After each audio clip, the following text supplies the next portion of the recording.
Sorry, if there's any stuttering or slowdown during the stream, any frame drops, it's because right now my poor CPU is baking in the heat of River's very warm butt that is currently blanketing essentially 100% of the what are they called? The vent fans, the ones that expel the hot air.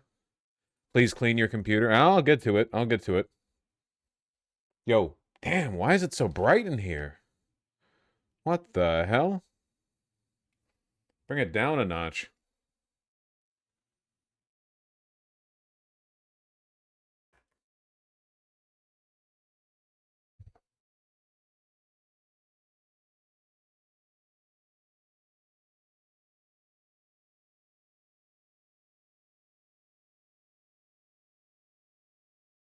You are warm.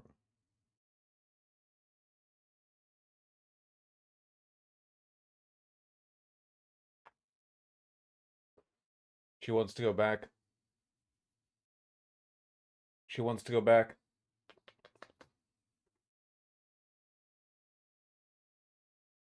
No, no, no. You can stay up there.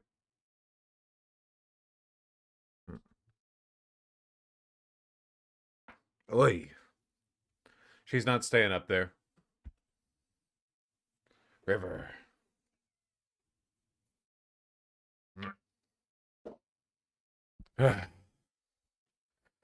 Wasn't there a lady streamer who got in trouble? Like a bunch of people were mad at her for tossing a cat. Like she tossed a cat over her chair, but it was fine. Wasn't it fine? I haven't seen that video in like 3 or 4 years, but I'm pretty sure people just really hated that woman. She also gave it vodka. Well, I'm not defending that. Now it was bad. Was it bad? Okay, okay. I know a lot of the backlash was because people fucking hate women. That was Jesse Gender? No, no, no. Jesse Gender threw a cat against a wall or something. I was thinking of Alinity.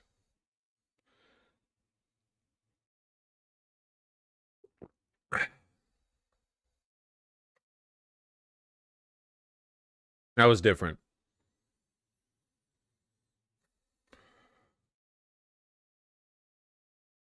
Yeah, because of toxic masculinity. Speaking of, hold on really quickly. Speaking of gender, did you guys see this shit? This is the funniest shit I've ever seen in my life. Ugh. Oh my god, dude. I have been getting the nicest fucking collabs thrown in my face lately. Look at this shit. Not this. North Face Casentino wool pack. Look at that.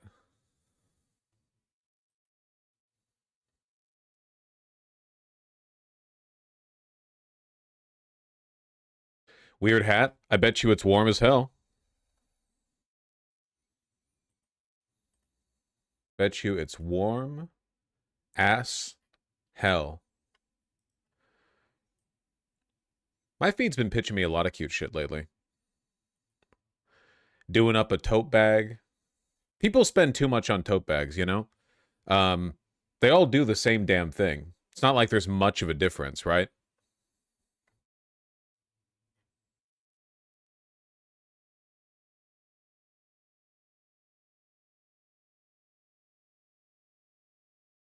Boring color. You don't like this? To me, cream and green together are like a top tier accessory color combo. I love that. Like, to me, this is a top tier tote bag, hat color, you know, anything like that. Anyway, the thing I was actually trying to show is look at this new DC Comics character, okay? I'm just showing the image. Now, imagine that you're a writer and or artist at DC Comics, and you have to communicate a demographic trait about your brand new OC character, okay? And you decide to incorporate that trait into the design of your character. Can you tell what this woman is supposed to be?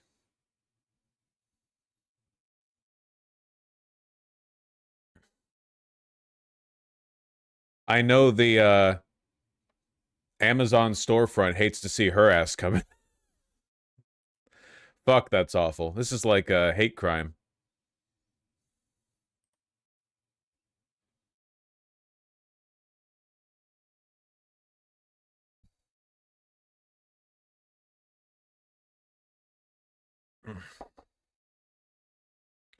The cat ears and everything. The pleated Amazon skirt, the thigh socks, the pink lace up boots, the cat ear hoodie, the colors. I mean, is it inaccurate? Yeah, it is. This is unironically, this is pretty offensive. This would be like if a guy make a black character and then you gave him a huge fro with like the comb pick out of the head. Like you make them look like a Boondocks parody of a black character. Like it's pretty bad. It looks like a fucking Wojak. It looks like a Wojak. It looks like somebody's only exposure to trans people was the trans Wojak hanging itself or whatever. That's the yeah, the Troon Jack. You shouldn't say that. Well, you're actually I'm cis and you're trans, so you can probably say it. I can't.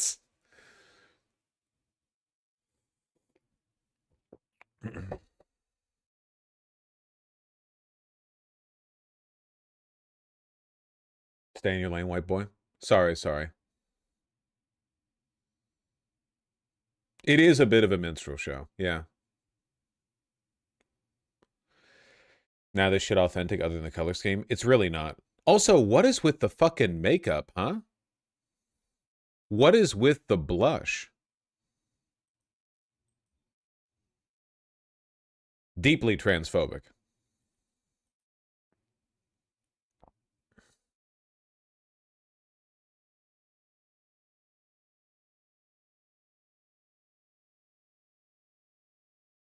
Here's a comic panel. Oh no. I'm not getting into this. This looks really bad. They made her a pedophile. Okay, all right, okay, okay, all right, okay. This isn't what today's stream is about.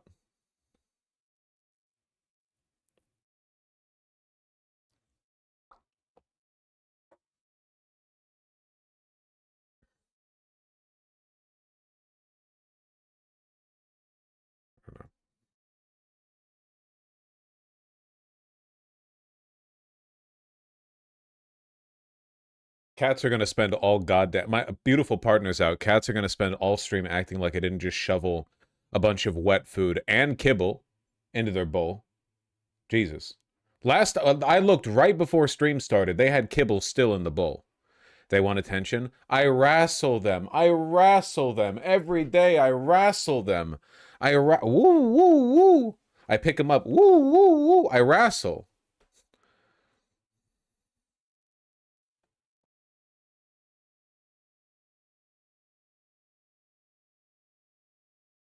If she was really trans, that she'd be bed rotting. We have to denormalize bed rotting, okay? Bed rotting is the Gen Z slash 2020s equivalent of the 2010 era. Like it's every decade has their own romanticized mental illness, you know? It's and I feel like people past a point recognized that it was kind of cringe to like brag about being traumatized, right? Like the kind of person who makes it their whole personality, whether or not they are is irrelevant, right? It's just like they're like it's they make it their whole like thing, basically. It's their whole like kit and caboodle. And but now people with the bed rotting, they're like they're out there competing for it. They're competing. They're trying to say, well, who's the stinkiest, you know? I think that we should be competing to be the cleanest, not the stinkiest.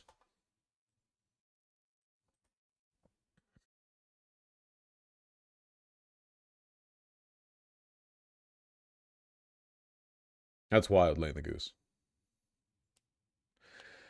The stinkiest is Asmongold. Actually, apparently Asmongold recently cleaned up his room, which means that some of you are at risk of falling behind in the stinky, like hierarchy. So if you have a really dirty room right now, it's possible you're getting mogged by Asmongold, which is not a position that I would want to be in, you know?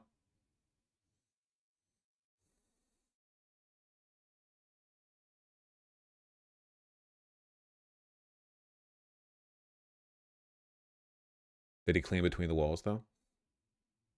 Probably not. Probably not.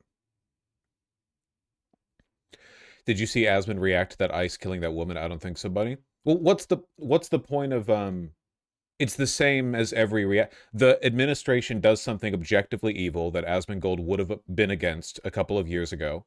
They do something that if the Biden administration had done even like 1/100th that authoritarian or evil, he would have freaked the fuck out over it. And then he spends 2 hours gloating about it. Then, and I did see this part, he overstates the case, but he's too stupid to know how to defend it, so he's challenged on it and he ends up backing off. For instance, I saw that he initially said that the woman nearly ran the ICE agent over, and I saw a clip where Hassan was commenting on Asmongold saying, well, she wasn't trying to run him over, he was just, you know, kind of in front of the... So he ended up backing off once, like, even slightly scrutinized. He apparently backed off Greenland for some reason. XQC also had bad takes about the shooting as well. Genuine question. What happened to XQC? When did he get MAGA? I know he was associated with Aiden Ross, and he was there for that Cybertruck gifting or whatever, but he looked embarrassed to be there. When did that... He's just stupid? Yeah, but didn't XQC get his political pointers from Destiny? Like, wasn't Destiny literally fucking whispering in his earpiece? Or whatever? And Destiny's not pro-Trump. I mean, whatever his faults are, he's definitely not pro-Trump. So what the fuck happened there? Hassan pissed him off at some point. It's always fucking grievance politics with these people, man. Resentment is the only emotion they can process. It's every fucking time, man. Every goddamn time. I hate lots of people. It doesn't affect my politics much. I don't know why these people are so easily swayed. It was the gambling? Yeah, maybe. Falling out with his ex-IMO. It's always women, man. It's just crazy.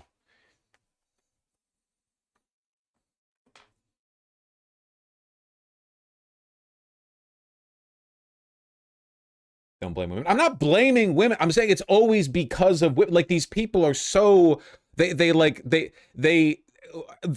hand and foot, their whole mental process, it all orients around women. I think women are great, some of them at least, but like my day-to-day, like my life just isn't affected that much by my relationship, not with any specific woman necessarily, but with the ephemeral like concept of women. I don't wake up and think like the women are why this is something. I just don't. It just doesn't affect my thought process that much, I guess. But some people, lots of people, apparently every day they wake up and they're like, women are like this, therefore, and then they just do some sociopathic shit. It's crazy.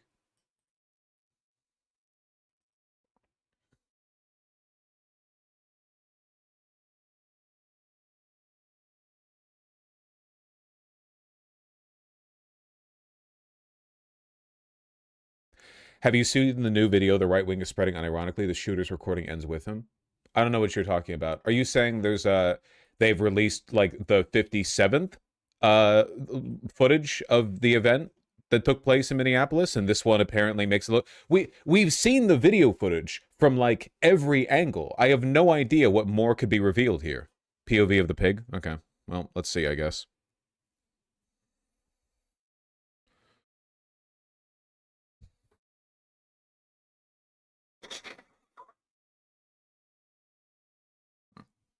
It's the guy's cell phone? Okay, so remember what happened here, right? The woman, Renee Good, is along the side of the road, and she's trying to pull out to leave because she's been ordered to she's trying to, like, leave, right? And she motions for the truck, the unmarked truck, to drive ahead of her. Like, oh, you can go, then I'll pull out into the road. The unmarked truck then explodes into a swarm of ICE agents. It's a clown car packed full of clowns. Unmarked truck, just and they swarm her car. And they give contradictory orders. One of the ICE agents says, go on, drive up ahead, and another one starts to reach into her car. So she drives on ahead, and then she gets shot 3 times. So let's see what this... I haven't seen this video.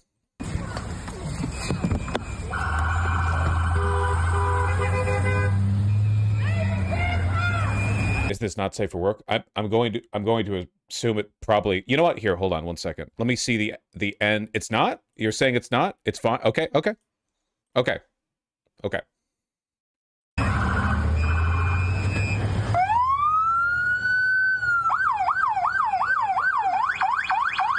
That's fine, dude. I'm not mad at you. Show your face. I'm not mad at you. That's okay. We don't change our plates every morning, just so you know. It'll be the same plate when you come talk to us later. That's fine. U.S. citizen, former fucking country. You want to come at us? Just a quick question. Why the fuck is this ICE agent just randomly circling this woman's car taking a video? What is the, like, they're here to deport people. What are they, like, it's just silently. This is, again, this is not police behavior. This is paramilitary brown shirt behavior. This is like, let's just, everyone who even remotely inconveniences us, let's intimidate them by recording them. We can compile information. You want to come at us? I say go get yourself some lunch, big boy. Go ahead. Out of the car. Get out of the fucking car. Okay, here we go. So that's the truck the ICE agents swarm out of, right? And now they're... Go ahead. Out of the car. Get out of the fucking car. Get out of the car. Whoa! Fucking bitch. Wow, that really showed him getting run over. Is this seriously what they have? Whoa. Wait, are we joking? This is the new damning video footage? Whoa. He takes a step back? The whoosh noise is from him moving his hand quickly because he steps back. Get out of the car. Whoa! Fucking bitch. Fucking bitch. After shooting a woman 3 times. After killing her. Get out of the car. Man, you can really tell how badly she wants to kill him from her cranking the wheel all the way to the right as he's moving to the left of the car. See? Like where he is right now, his position, he's already at the corner of the car. The phone is tilted to the left relative to his angle. He's at the corner. She's turning away from him. Whoa!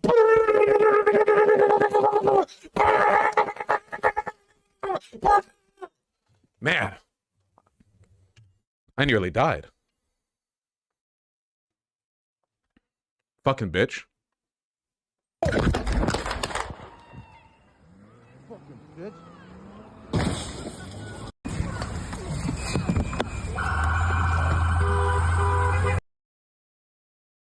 Well, I guess that proves it. She tried to murder him.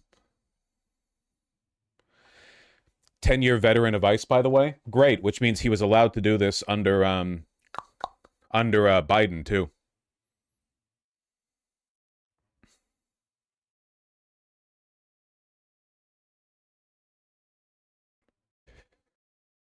Fuck, I like winded myself.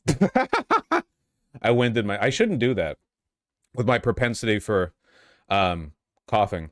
This is real. It wouldn't surprise me if this was edited because it does look like there's like a missing split second here. Like it literally goes black. It's also being provided by Alpha News. So this is from the cell phone of the murderer, and it was provided to Alpha News. So even with the edit, this looks really bad. This is our local right-wing rag. Really? Cell phone? Yeah, no, this isn't body cam footage. JD Vance quote tweeted this. What the press has done in lying about this innocent law enforcement officer is disgusting. You should all be ashamed of yourself. I love Nazism delivered via millennial snark. It's my favorite combination. You know? You should all be ashamed of yourself. Good save. You mean me catching my breath after shouting into the mic really loud? Oh my god. Dude, the original video didn't show the murder with a phone. No, he had a phone as he was circling the car, yeah.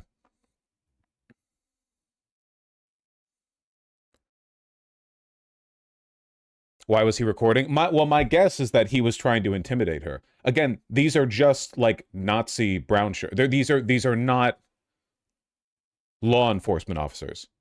They are literally not here to enforce the law. That's not what they're here for, right? The fact that that is nominally what the badge says has nothing to do with their actual job. He was probably just trying to gather like plates and information on anyone who irritated him, because later he could, make their life worse in some way.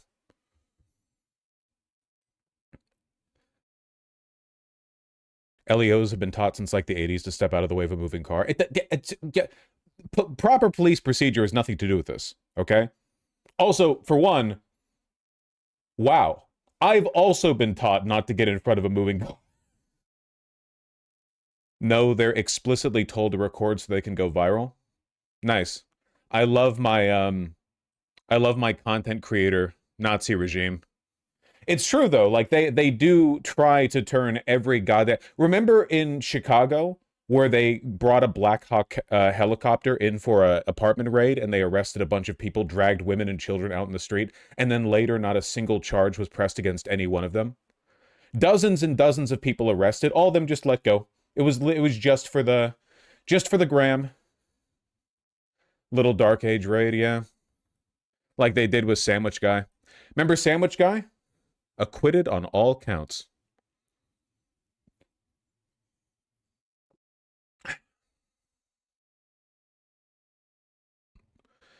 I'm so tired of Nazi shit.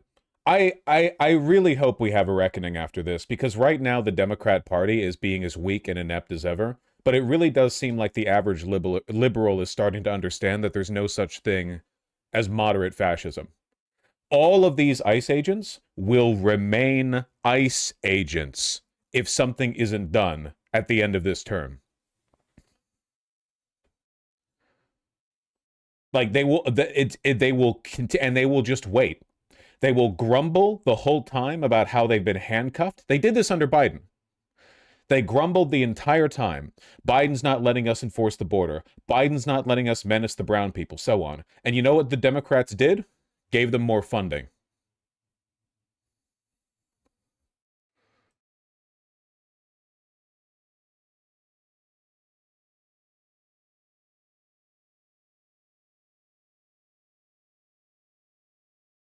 Hello again, River. Here to beg for more food?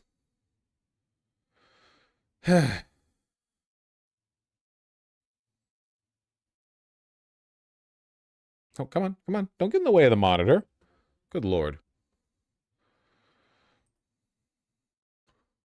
You should all be ashamed of yourself. We should ask every Democrat, why'd you fund ICE? Yeah, I don't normally like to shame people for moving left in a position, but there's this reek of disingenuity that I get from so many of the resist libs who are now suddenly comfortable with criticizing ICE. Who is that one? I'm blanking on the name. I really wish I had had this link prepared, because I don't know if I'll be able to summon the reference, I suppose. Oh, here we go. I lucked out. I found it. Jon Favreau. Vance wants ICE to know they can keep killing Americans with impunity and get away with it.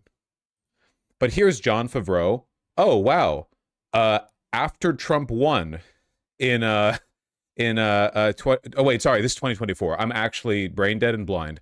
This is Jon Favreau a little over a year ago. Don't talk to me, okay? I'm quite comfortable morally and politically with the position that Dem presidential candidates shouldn't let voters believe they want to defund the police. Wait a second. Oh my God. It's been a year. Oh no. Oh God, fuck. I forgot. It's 2026. Oh. Oh.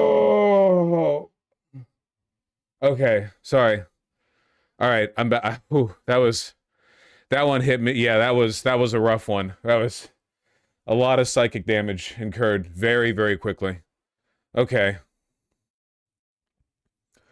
I'm quite comfortable morally and politically with the position that Dem presidential candidates shouldn't let voters believe they want to defund the police, abolish ICE, decriminalize border crossings, or provide transition surgeries for undocumented immigrants in prison. So this guy, this smart Pod Saves America boy, back in the late 2024, was of the opinion that it was politically damaging for the average voter to believe that Democrats want to abolish ICE.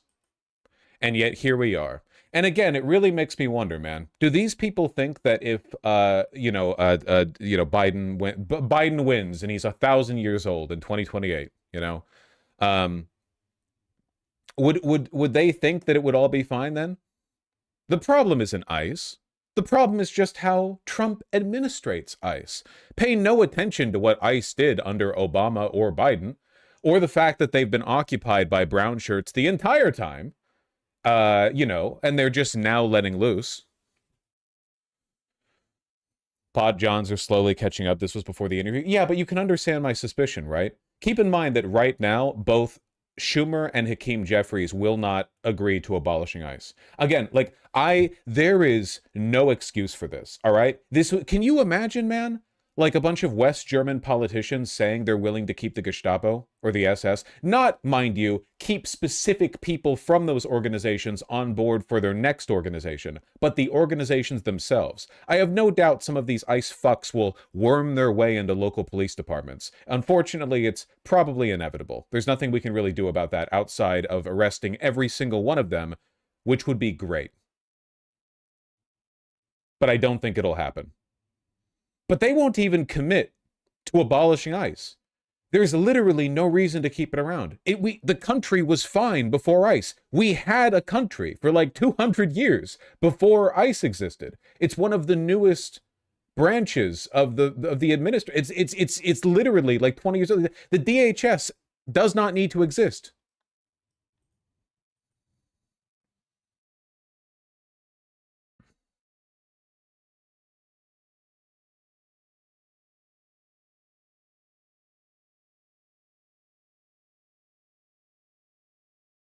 I've been led to believe our country's just ICE now. You know, there's only a couple 10,000 officers, tens of thousands. Like, it's not that many. The number of ICE officers in total is infinitesimal compared to the number of just like local police officers added up all across the country. There are so few ICE officers. How could there not be, right? It's just a federal branch. Like, there aren't that many FBI agents. There's one federal government, They don't employ an army.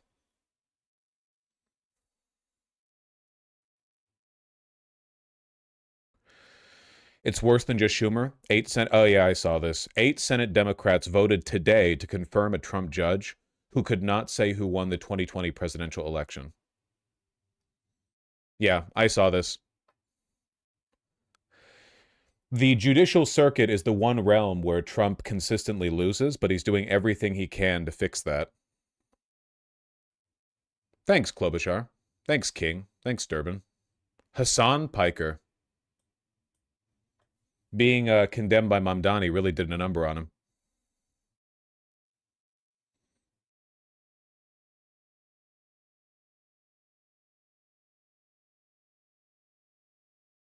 And they want Klobuchar to be governor. Yeah.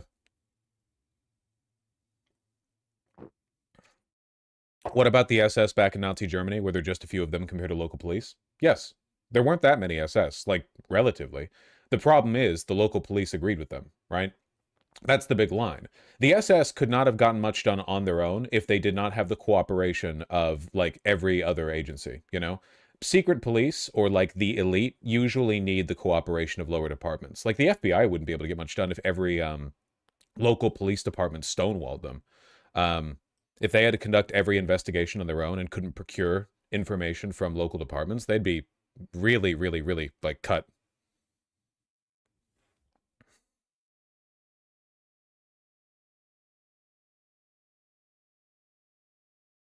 Hitler dissolved all local police departments and reorganized them under a central org about a month after taking office. Oh, well, that central org was still probably quite a bit larger than the SS, but yeah.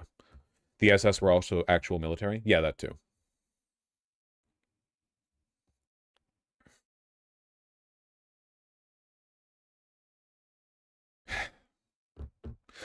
I don't know, man.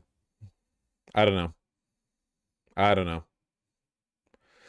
Durman is getting primaried, but the primary, okay, something's just as disingenuous as Dick. How, like, I just hope people understand that when I grow increasingly anti-vote blue no matter who, and I will, by the way, like, this is why. I don't really truly believe there is a uniparty. Like, I think there are elements of a uniparty. I don't think there's a perfect uniparty. There are good Democrats. I believe there are, you know? The closest thing they have to a good Republican is fucking Thomas Massey, and he's still a lunatic. But, you know, this is completely indefensible. In a sane world, voting in, confirming this judicial nominee would raise an ire, a condemnation so severe from the Democratic Party and from its constituents that every one of these people are now guaranteed to not win their next election. But many of them will.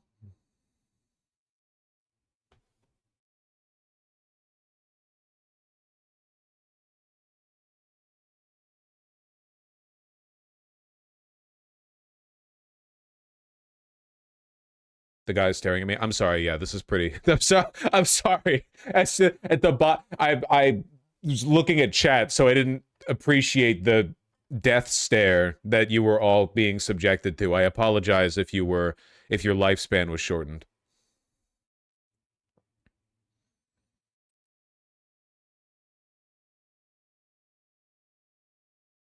It is a bit scary. I know, Masaigu. You've already said that.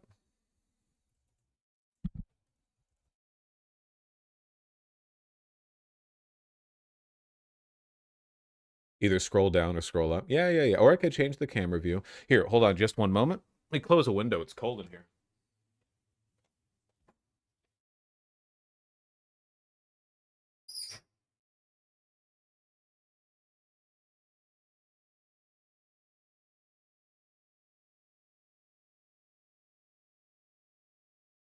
ICE agent's dad speaks out and declares he will not be charged with anything. Who the fuck cares what some dipshit Nazi fuck's dad thinks?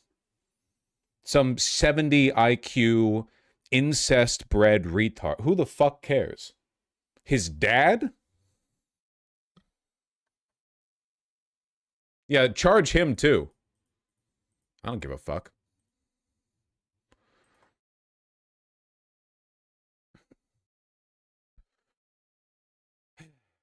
What's the solution to a large part of the population being immune to facts? Disenfranchisement.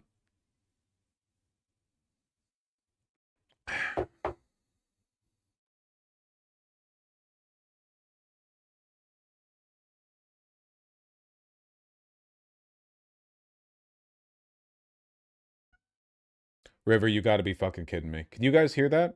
River, you're going to turn fat. You can't get food all the time. We cannot. But she's staring at me from the... You're not getting any more food.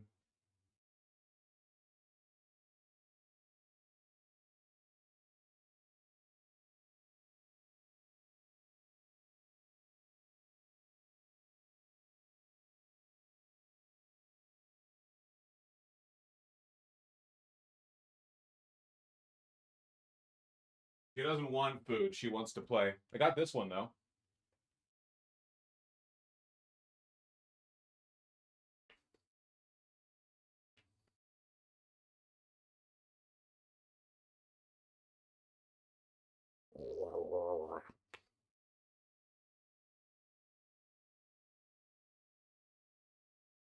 She's so nice.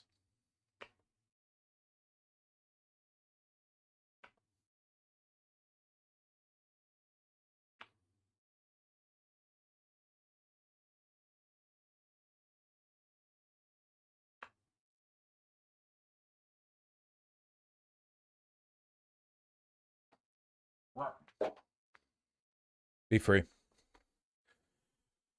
You had like every color of cat at some point. Yeah, cats are pretty cool. They're pretty nice. All right, let's do news or politics or whatever the fuck, man. I don't know. Oh my god. Tomorrow, today's Friday, right? Tomorrow I have to fucking play E33, man. I need a I need a break from this. I need a break. I keep opening Twitter thinking like, am I going to what cool like clothing collaborations am I going to see today? And then it's just a wall of neo-Nazis being like, we're gonna kill more white women! We're gonna kill more white women! It's exhausting. Get off Twitter, man. Yeah, but there's no social media site that's like Twitter, you know? There just isn't. Nothing else replaces it.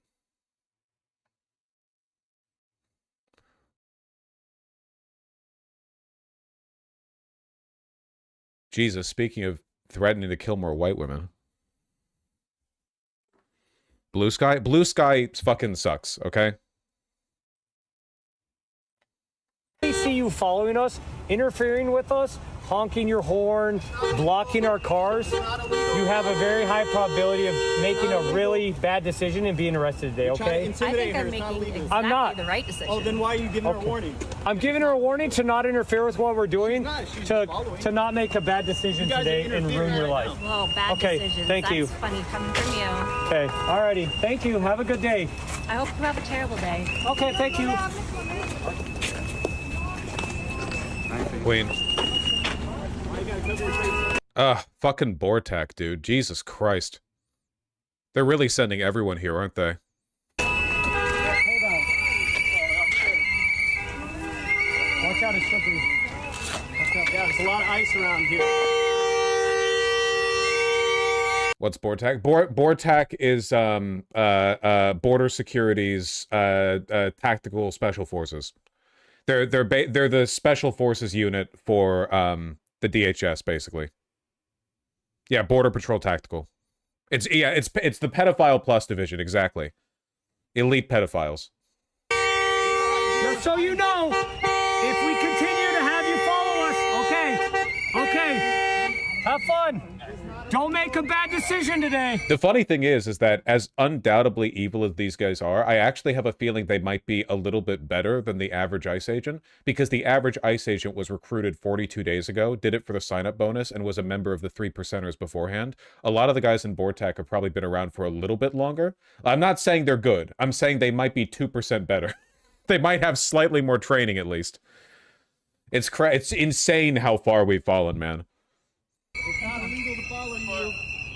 What is illegal is stopping people unconstitutionally. That is true. They are not legally allowed to stop people unconstitutionally. Well, I guess that's kind of like definitionally the case. You can't do anything unconstitutionally. Don't interfere. Illegal things are illegal. I have heard this, yeah. Okay. There was another shooting in Portland. Last night, like, I ended stream. I was like, it's all uphill from here, or downhill, or whatever the good one is. Went out, went grocery shopping, checked my phone while I was at Trader Joe's, and then while I was leaving, had a conversation with the cashier and the grocery bagger about the shooting in Portland. So that was my that was my post-stream experience. Good times out there. Good times out there. Basically, Border Patrol shot into a car, shot 2 people, and then they left the scene, apparently, afterwards. Both of the people shot survived and are being treated in the hospital. And immediately, they announced that both the people shot were associated with the gang at Tren de Aragua. Naturally, the FBI is leading the investigation, meaning local police can't get their hands in the pie. The driver of the vehicle was Luis David Nico Moncada, or something like that. The U.S. Department of Homeland Security said in a post on the social media site X, he's from Venezuela and a suspected Tren de Aragua gang member. What did he do to warrant getting shot at? I don't know. He was in a vehicle. I guess that's all it takes, you know? I don't really know much in the way of the details on this one. I'm not gonna lie. Like, I don't know, I don't know anything about this shooting. I'm kind of finding out here. The AG for Oregon is opening a formal investigation into the shooting in Portland yesterday. Announced investigation of shooting. Clear about our concerns with excessive use of force. Da, da, da.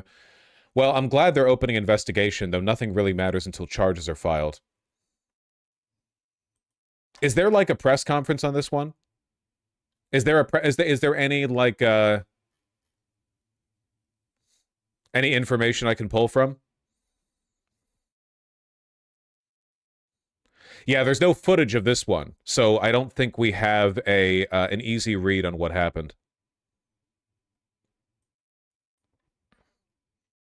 Just one day after the horrific violence in Minnesota, here a deeply troubling incident in Portland. Earlier this afternoon, 2 people were shot and injured by federal agents in the Hazelwood neighborhood. The funny thing is that unlike the situation in Minneapolis, where you could tell the government was immediately like super defensive, you know, like really, really worried about how it would be perceived. In this case, Homeland Security was fucking gloating about the shooting because the people they shot were brown.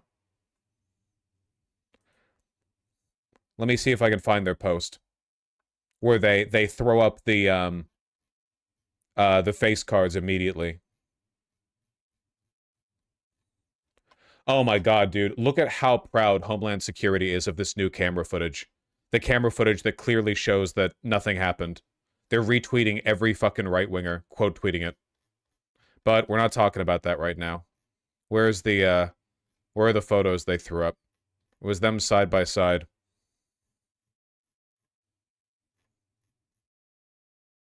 I don't see it. You missed it? Up? Am I stupid? Is he stupid? Is he blind? Is he stupid and blind? Is it this one?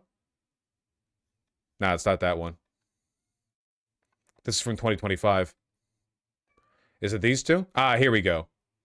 2 suspected Tren de Aragua gang associates let loose on American streets by Joe Biden weaponized their vehicle against Border Patrol in Portland. I've heard this one before. The agent took immediate action to defend himself and others, shooting them. The driver of the vehicle, Luis David Nico Mercado, is a criminal illegal alien from Venezuela and suspected Tren de Aragua gang member. He illegally entered the U.S. in 2022 and was released into the country by the Biden administration. Since then, he was arrested for DUI and unauthorized use of a vehicle. He has a final order of removal. The passenger, Yorlenis Betsabeth Zambrano Contreras, is a criminal illegal alien. I noticed that they're not providing any information at all on like what they did to get shot. Hopefully some kind of investigation takes place here. I mean, they say an investigation is taking place, but that doesn't necessarily mean it's going to be fruitful. ICE just shot them and left them in the parking lot until a random police officer found them shot later. Yeah, apparently they shot them and then just left. They just left the scene.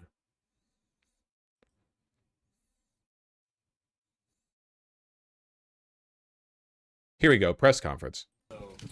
Information is limited and won't be speaking to a lot of specifics, but what I can say is that approximately 2:18 this afternoon, Portland police officers responded to the 10,000 block of Southeast Main Street on the report of a shooting. So they came in via...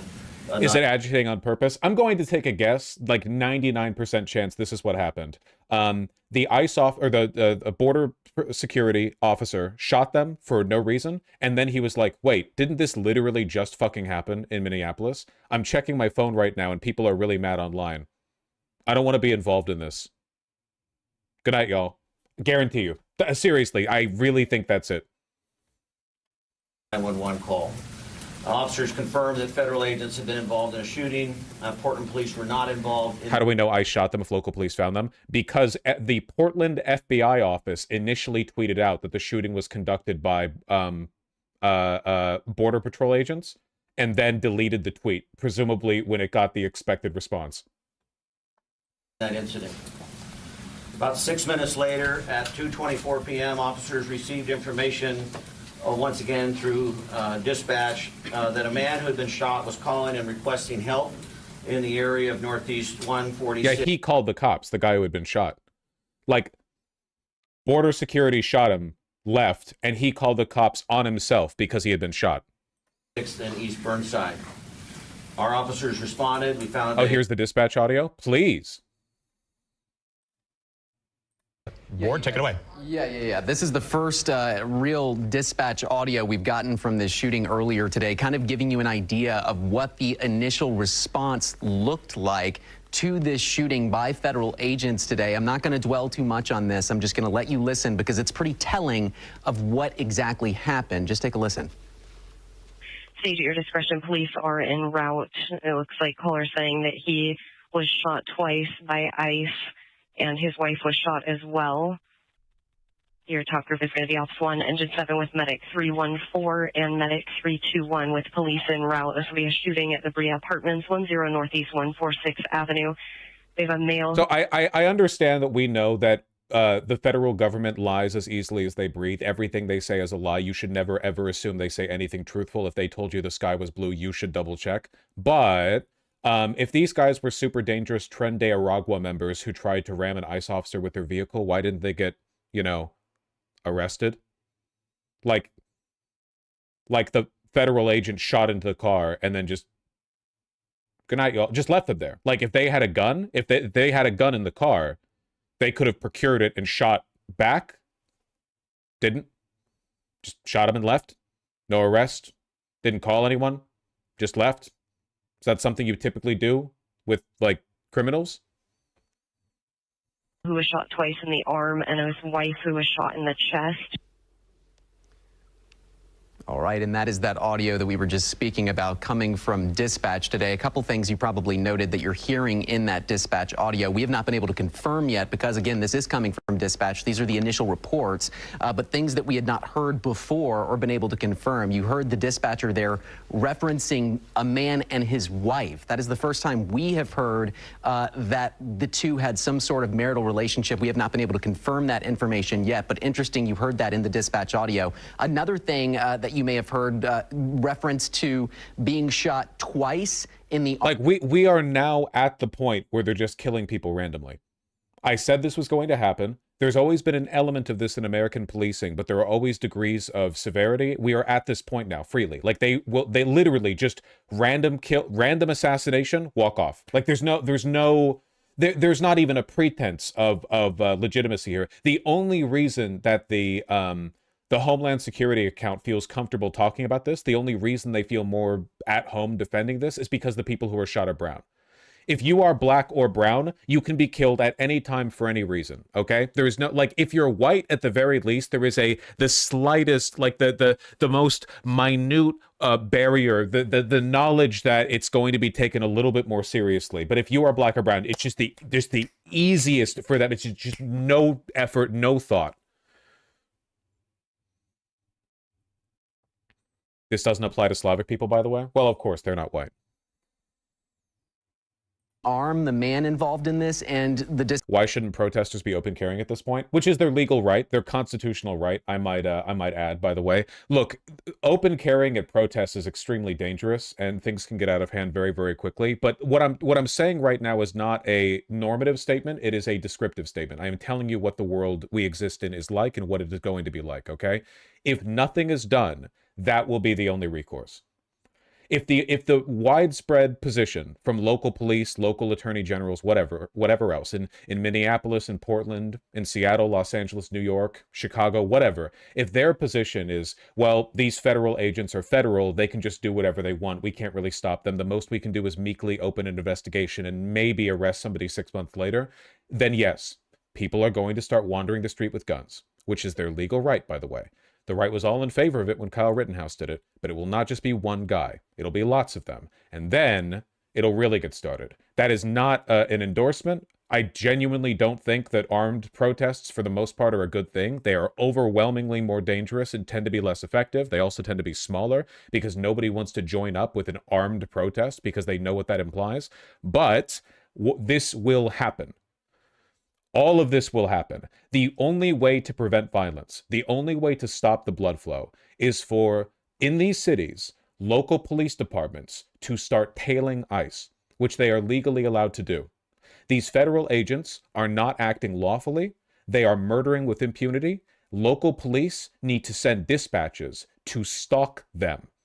Do the same thing to these federal officers that the Black Panther Party did to cops in Chicago, okay? Follow them around. breathe down the back of their necks. And the moment they do anything, you arrest them. Ask questions later. You can arrest people, then press charges later. Cops love doing that. If any of these police or AGs or mayors are actually interested in stopping people from dying and in preventing violence, that is what they need to do. Dispatcher says his wife shot twice in the chest, which kind of gives you an idea of potentially the seriousness of both of their injuries. Obviously, chest injury is going to be a little bit more severe in a lot of cases. But thank you for your input. Here's the press conference, the shooting in Portland. A male and a female with apparent gunshot wounds. Officers applied a tourniquet and summoned emergency medical personnel. The patients were transported to local hospital, and their conditions at this time are unknown. Officers have determined that the two people who were injured in the shooting involving the federal agents from the earlier call. PPV officers secured both scenes, and this is a federal investigation. It's being led by the FBI. We have been in touch with them. We are, in regular contact. This is their responsibility, but I'm sure the FBI will do a wonderful job investigating this murder or attempted murder conducted by one of their own. When we have these type of events happen in the city, Portland Police Bureau does offer a level of assistance. This is not in any way, shape, or form immigration related on our end. Civil war doesn't normally start with people shooting other people. It starts when institutions like the National Guard and ICE stop respecting each other's authorities. Just remember that, there are very few ICE agents in total. They're poorly trained and stretched thin. In every single major city where ICE is present, they are outnumbered enormously by local police. It would not be impossible, not even that difficult, for their major operations to be observed by police 24/7. They are allowed to do that. Do not know the facts of this case. We are simply providing that traditional investigative support and perimeter support, which is minimal. But I do want to make it clear that we are out there, but we are not involved in immigration. And we at this time do not know if this is an immigration-related event. We do not know which federal agencies were involved. As we know, there are many federal agencies serving in the city of Portland right now. So as I said, it's a complex situation with a lot of different information coming out. But Portland Police is on the scene, the detectives, etc. I want to say, that I'm saddened that we are here once again in a difficult, challenging, complex situation. But I'm also incredibly grateful for Portland. Dog, federal agents just shot into the car, attempted to murder two people, then walked off. The only way police even found out was because those who had been shot called the police. This was just a drive-by. This was a crime. There is literally no version of these events where the federal agent did not commit a crime.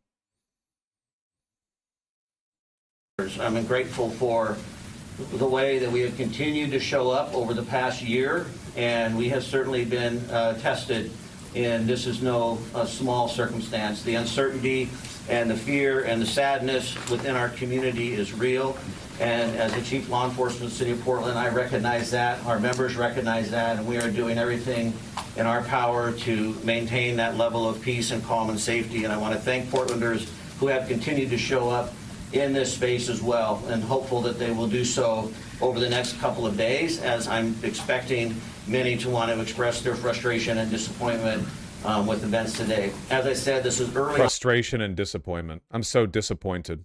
We do not know the cause, but we are engaged, and hopefully we'll have more information as the evening unfolds. I'm going to turn it over now to Mayor Wilson. Thank you, Chief. And I just want to also just reiterate what he talked about the city standing tall and really standing together. And I've been before you already too many times under these circumstances, but I'm grateful that every time I do make the call within such a short period of time, that the Madam Governor will answer the call, and all of the individuals standing behind me and all of our elected officials and community leaders are standing with us as well. And we've always stood together, and we will continue to stand together. Just one day after the horrific violence in Minnesota, our community here in Portland was witness to a moment of fear, confusion, and heartbreak. Earlier this afternoon. Yeah, I don't know if I can stand this audio. Also, it doesn't sound like anyone here is saying anything interesting. Confusion and heartbreak. It was a fucking drive-by. Look, like I said, the DA is conducting an investigation. But again, you can issue an arrest literally whenever you want. Like, you can put out a warrant whenever you want. Whenever you're ready.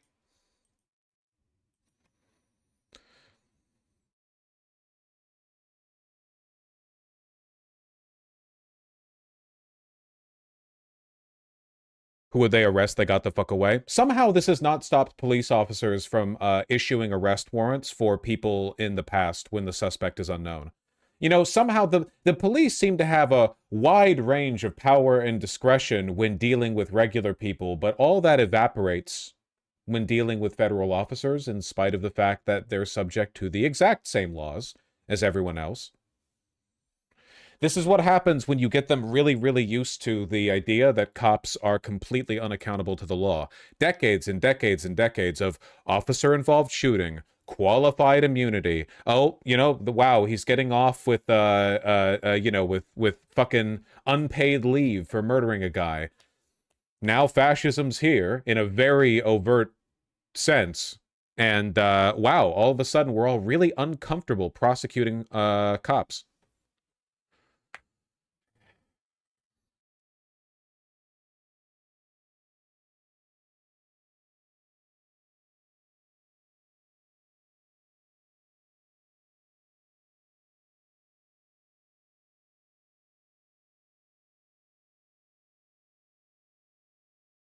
Absolute immunity is kind of weird, actually. There's no such thing as absolute immunity. That is a fake term that is made up by conservatives to scare people into thinking there's nothing you can do about them.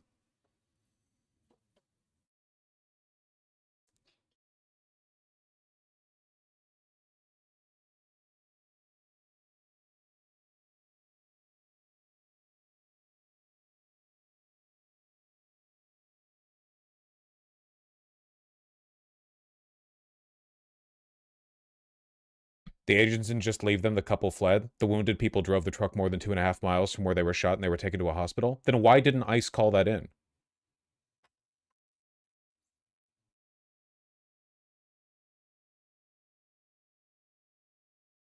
Or follow them?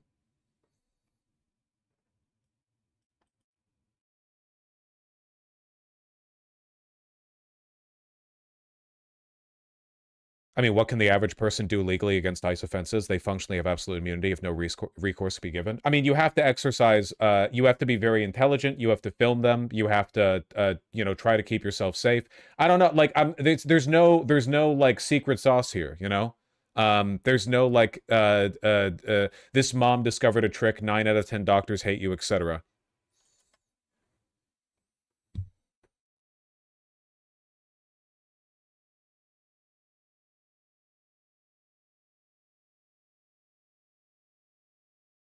Ugh. What would you do if some agent messed with you? Of course, I'd do a backflip and a kickflip. And then I'd suplex him, obviously.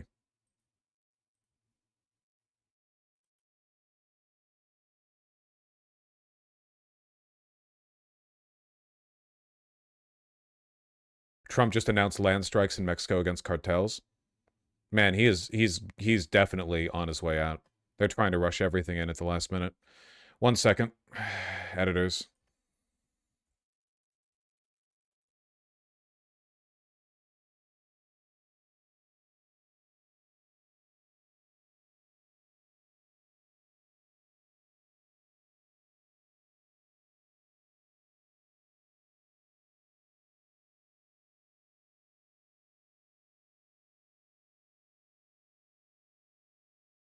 The title for the first one.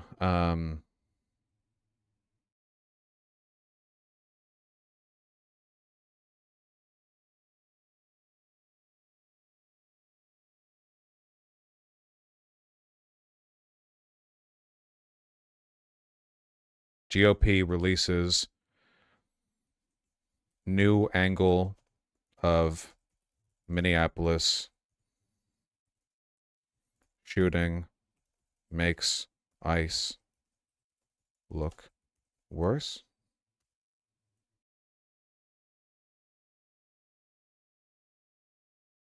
New JFK angle never before seen.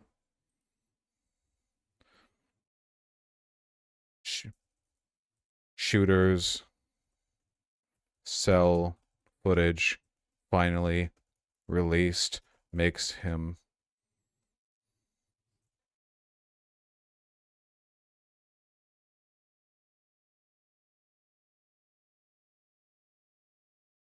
I hate titling, man.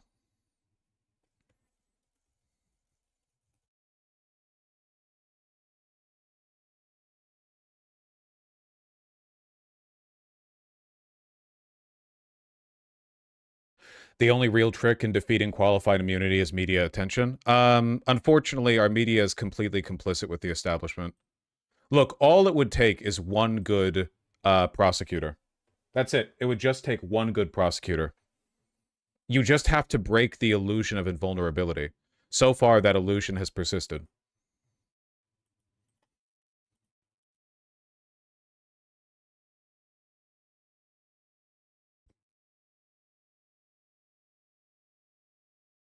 Slotkin's response. Speaking of complicit. Democratic Senator Alyssa Slotkin of Michigan. She's a member of the Armed Services Committee, a former CIA analyst who served 3 tours in Iraq alongside the U.S. military. Fuck you. Saying Biden did with Iraq. So I think it's one thing to say you're just going to do this quick operation. It's another thing to verify that together. Was reportedly warning about ICE activity in a neighborhood. Was shot and killed. The Trump administration, from Kristi Noem to Donald Trump to Stephen Miller, have described her as a, quote, domestic terrorist. The video doesn't really align with their description of events, but I wonder if you've been briefed as a member of the Homeland Security Committee. I wonder. We have not yet been briefed. I've seen the video just online, like many Americans, I guess, at this point. I guess, I would say everyone needs to take a breath. Wow. Jesus fucking Christ, dude. By the way, remember, this isn't just some random senator, as if there is such a thing as a random senator. They're very powerful people. This is the woman who the DNC was trying to pitch as the moderate response to Trump.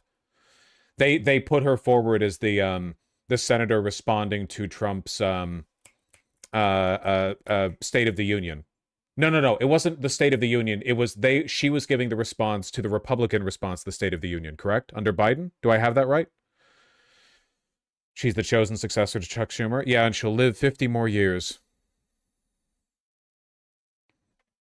I wasn't there. You weren't there. We need to understand the context. Holy fuck, dude. Obviously, the video does not look good. It doesn't look good. It doesn't look good. But we need, I'm always wary of sort of first reports and the armchair warriors who are telling us what's happening. I know that there are protests going on. I urge people to please be peaceful. Don't take the bait and give people what they want, which is a reason to put more and more force into a place like Minneapolis. But to be honest, I have been warning about this kind of thing for a long time. When you put law enforcement or uniformed military on the streets of American cities. Well, I know who else is getting in on the Nuremberg trials. Jesus fucking Christ, man. Uniparty shit. I hate them so it's insane how much I hate them. How am I supposed to vote for a party that props up people like this? In this level, mistakes are going to happen. Lack of training, you're going to have a lot of new people on the streets there, and then you create a cycle of escalation that's hard to contain. And I think I'm concerned that that's what we're seeing now in Minneapolis. So I'd ask everyone to take a breath and just wait for us to understand what happened and not escalate. Everyone hates a turncoat, right? I do hate her a lot more than I hate any Republican. I know what the Republicans want. They want mass murder. They're very clear about that. But fuck, man, how much are they paying you? What do they have to teach you in CIA spook school to fucking make you like this? It's insane. What? How are you like that? That means not protesters, but that also means the Trump administration. The language that they're using right now is escalatory. So let's just everyone take a damn breath. We're the United States of America. This is American citizens. Let's just calm the situation down. This is the woman they're going to try to replace Chuck Schumer with. She was so proud of this, she posted it on her own YouTube channel.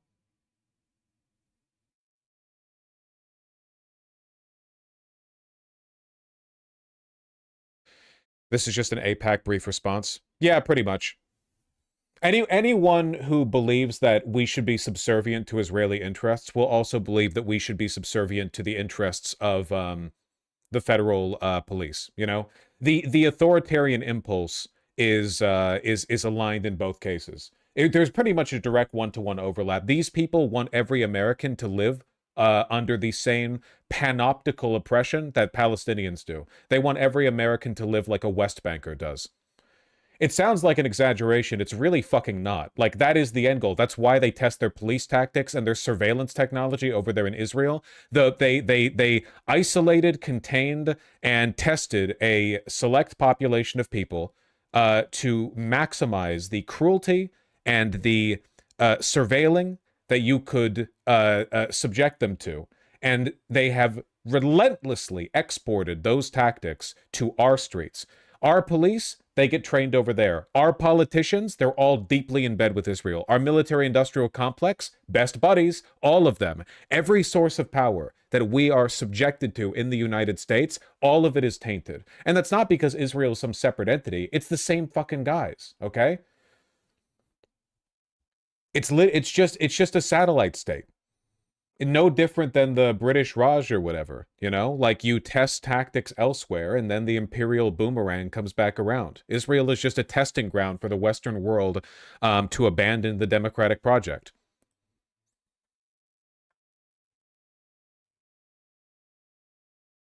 Rather than just spike it. I love that the two people here at the end of the hour have both told me to take a deep breath, and as you both said it, I've literally, like, gasped, so thank you. What the fuck? Okay.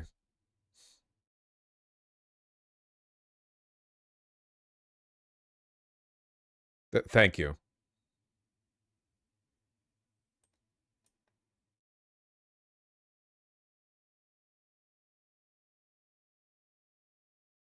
Oh, it's gonna be a fucking struggle to go full time today. I'm mad as hell.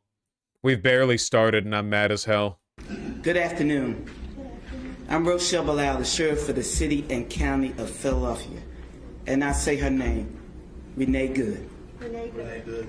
Renee Good. Renee Good. Renee Good. Renee Good.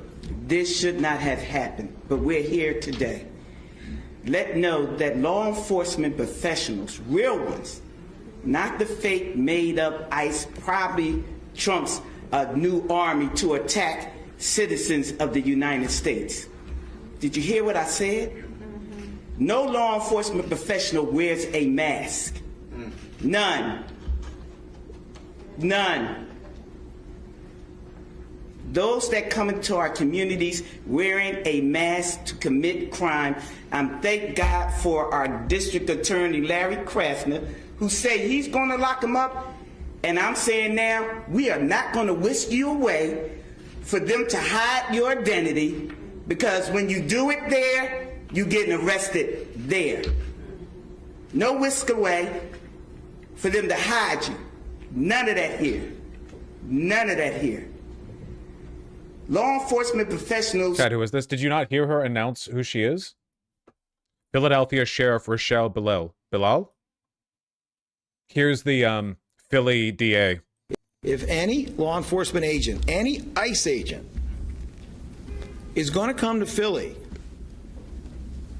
to commit crimes, then you can get the F out of here.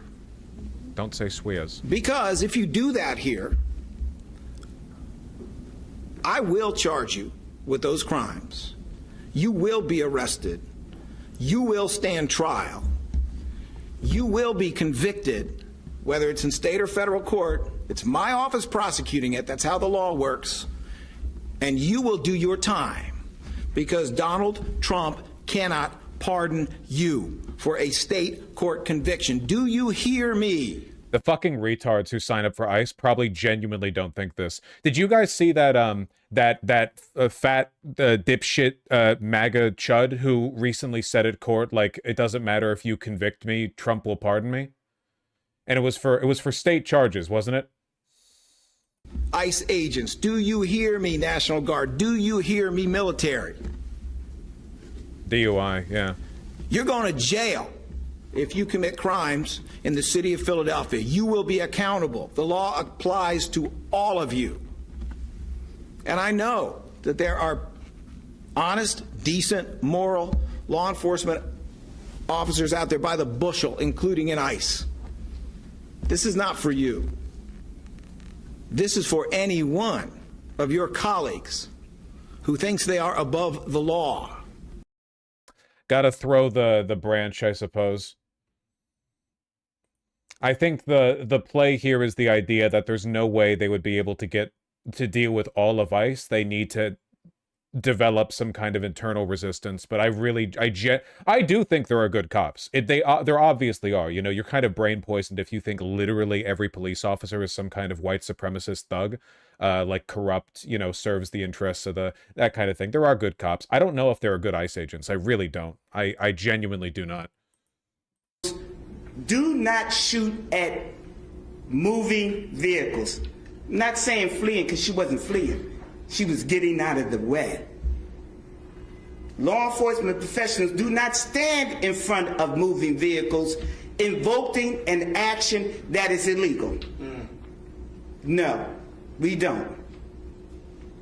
And so we stand here today with all those who stand against. There's like one guy who joined for the dental benefits and has no idea what he's doing probably. He's just like deliberately wasting department resources. He keeps filing reports asking for more equipment to be delivered to like a station in a town with 17 people or whatever, and he gets his brand new like unmarked $57,000 truck and just pushes it into a swamp and then orders a new one. Honestly, good for him. Yeah, he's stealing pens. The made up fake, what you can call ICE, professional law enforcement. I don't call them none of that. I call them made up fake wannabe law enforcement. Because what they do is against not only legal law, but the moral law. So I'm with the DA, and we will work with them. If any of them want to come in this city and commit a crime, you will not be able to hide. Nobody will wish you off. You don't want this smoke, because we will bring it to you. I'm really hoping this rhetoric gets more popular, because one of the easiest and probably most effective lines we're going to have against ICE in the future is real police officers thinking that ICE are fake police officers. Like real cops being like, I got training, I have to follow the law, these guys are literal fucking clowns, why do they get to boss me around? And we've seen a lot of that in the past year. We've seen a ton of that. Like in Chicago, for example, there were a bunch of interviews conducted of like the local police commissioner who was like, these guys are fucking animals, basically. The more that sentiment becomes popular, the more impossible it will be for ICE to do anything. And the fake, whatever they call them, because I can't say the name, but the criminal in the White House would not be able to keep you from going to jail. Renee Good should be here today. And to her family, we are saying law enforcement professionals are not the ones here in this city that would do that. But here's the last thing that I will say. Law enforcement professionals around the country do their job, and we have been fighting for years to build that bridge between us and our communities.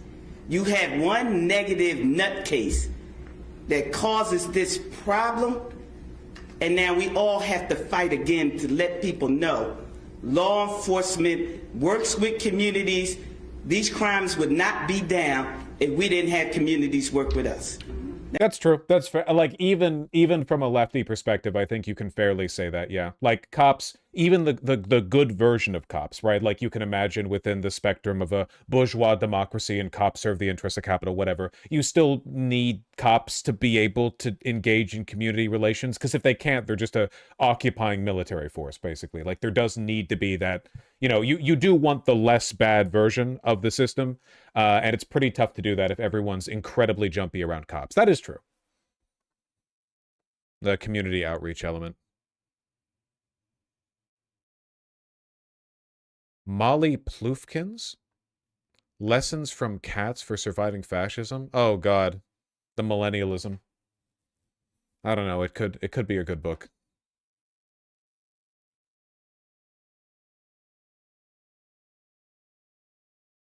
Best Twitter source? I mean, if they got the video, they got the video.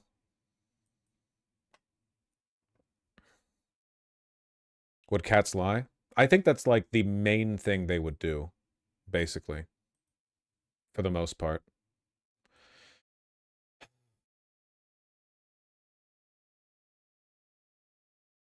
Well, between that and the fact that over in Minnesota, the state AG is asking for evidence, I don't know. I know I keep saying it, man. I'm sure it's getting uninteresting, but like we need a reckoning. This country is fucking dunzo if we don't get a reckoning. It's just not. We're not making it out of this, at least not without like a fuck ton of suffering. So much suffering can be avoided if cops just protect the law. And it feels pathetic that we're in a position that we're so politically disempowered that we need to even make an appeal to cops, right? Because we don't normally expect them to be on the right side here. But ICE is so bad that, yes, between ICE and regular local law enforcement, yeah, it's actually like there's a massive... There's probably a bigger difference in terms of moral quality between the average local police officer and the average ICE agent than there is between the average American citizen and the average police officer. ICE is really bad. We know they pulled their ranks mostly from like neo-Nazi militias, you know? They're about as bad as it gets. We need everyone we can. Everyone we can.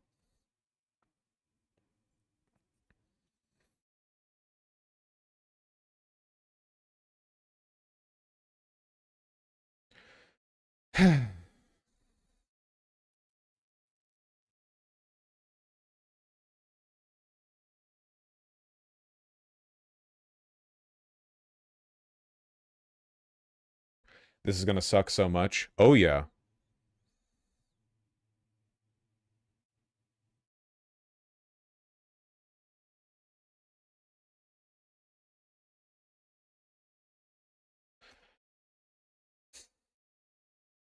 Also, Vosh, even Destiny said today he was okay with the ball. It surprised me. I don't really think that that's something he's that ideologically committed to. I don't remember Destiny ever being that much of a hardliner on immigration. He was more of a hardliner on like law and order stuff, which, I mean, funnily enough, if you believe...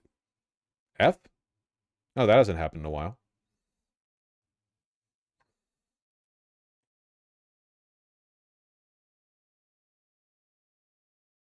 We back. Sorry, it's all the cat hair on the CPU. Is the cat on the computer? No. Something about Destiny? I was saying it wouldn't surprise me if Destiny was okay with abolishing ICE because he's never been much of a hardliner on immigration. Destiny's been a hardliner on law and order. And funnily enough, I mean, if you're big on law and order, like authentically big on law and order, you should despise ICE, obviously. They're literally the biggest threat to law and order in this country right now. You know, bar none, nothing else comes close.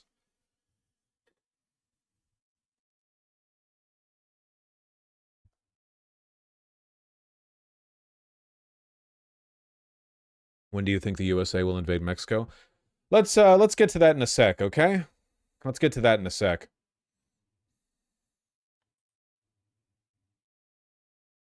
Quite a bit of decorating since I've been... Sorry for the audio. We'll get to that in a sec, too.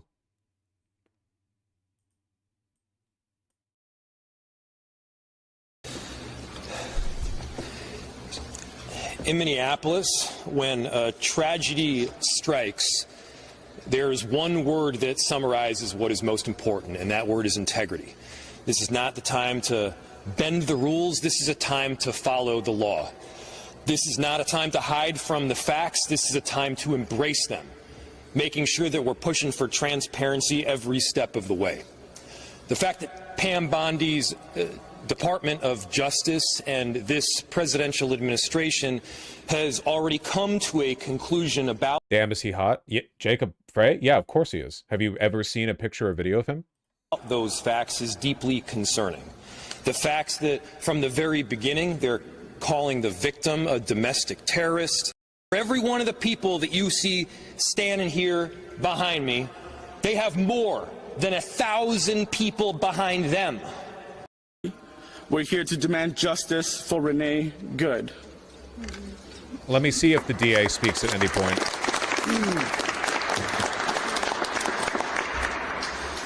My name is Aisha Gomez. I serve as the state representative for District 62A, south side of Minneapolis, where our beloved community member was murdered. No, I don't see the DA speaking here. I imagine he's got his hands full over at the office. This week. I'm so grateful to Councilmember Chavez for explaining this moment to us and calling on us as a community into this struggle that our neighbors are facing. Am I the only one that has a hiccup in the audio? You're being spared the fact that the audio is only coming out of my right earbud. I have everything flattened to mono because this happens so often with news broadcasts. I suffer for your comfort.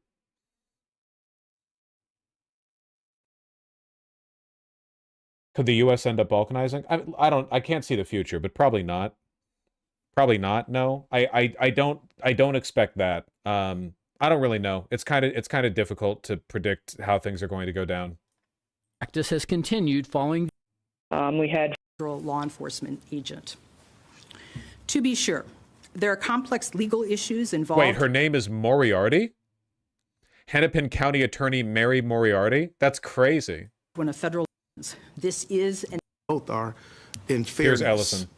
in transparency, and to the degree that is possible to set forth a process which, when it's over, fair-minded people can say, well, as good and just of a job that could be done was done.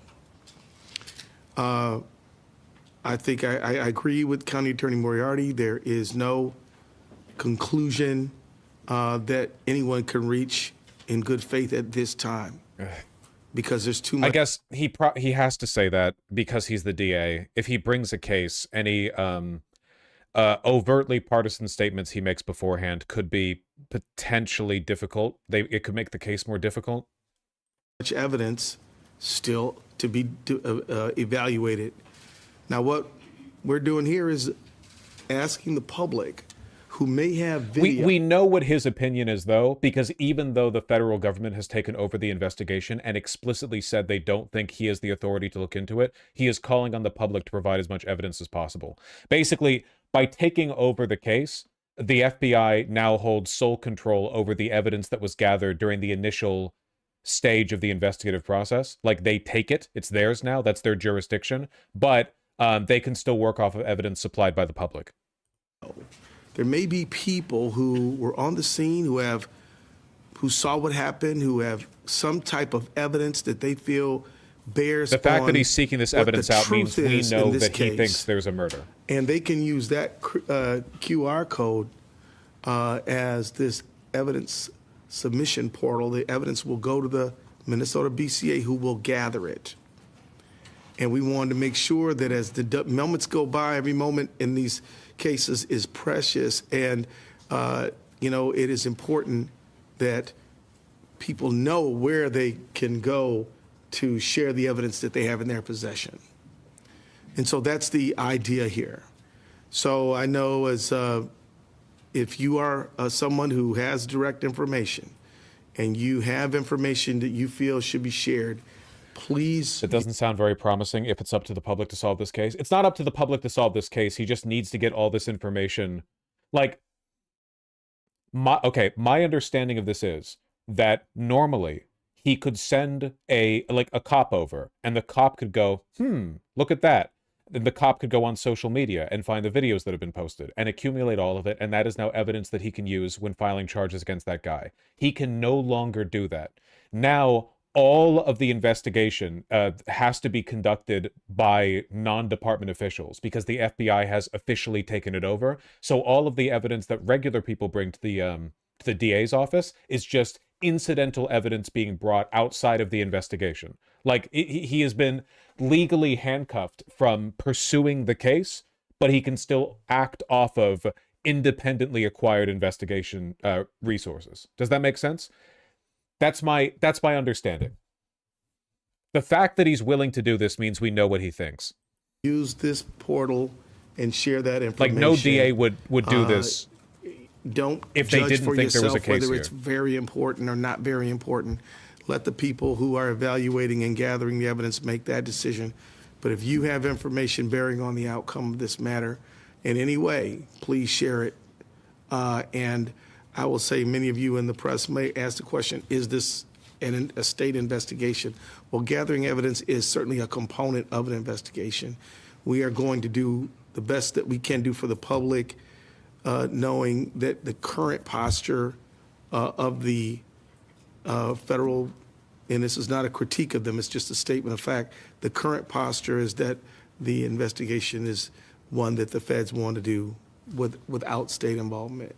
And so we still know that there's evidence out there, and we want to make sure it gets gathered and collected, and we'll deal with. Did Vosh cover the POV video? Yeah, it makes them look even worse. I really appreciate the fact that the Chuds were willing to release video that proved that the final words from Renee Good were like, "I'm not mad at you," and then the words immediately after the shooting from the ICE officer who fired was "fucking bitch."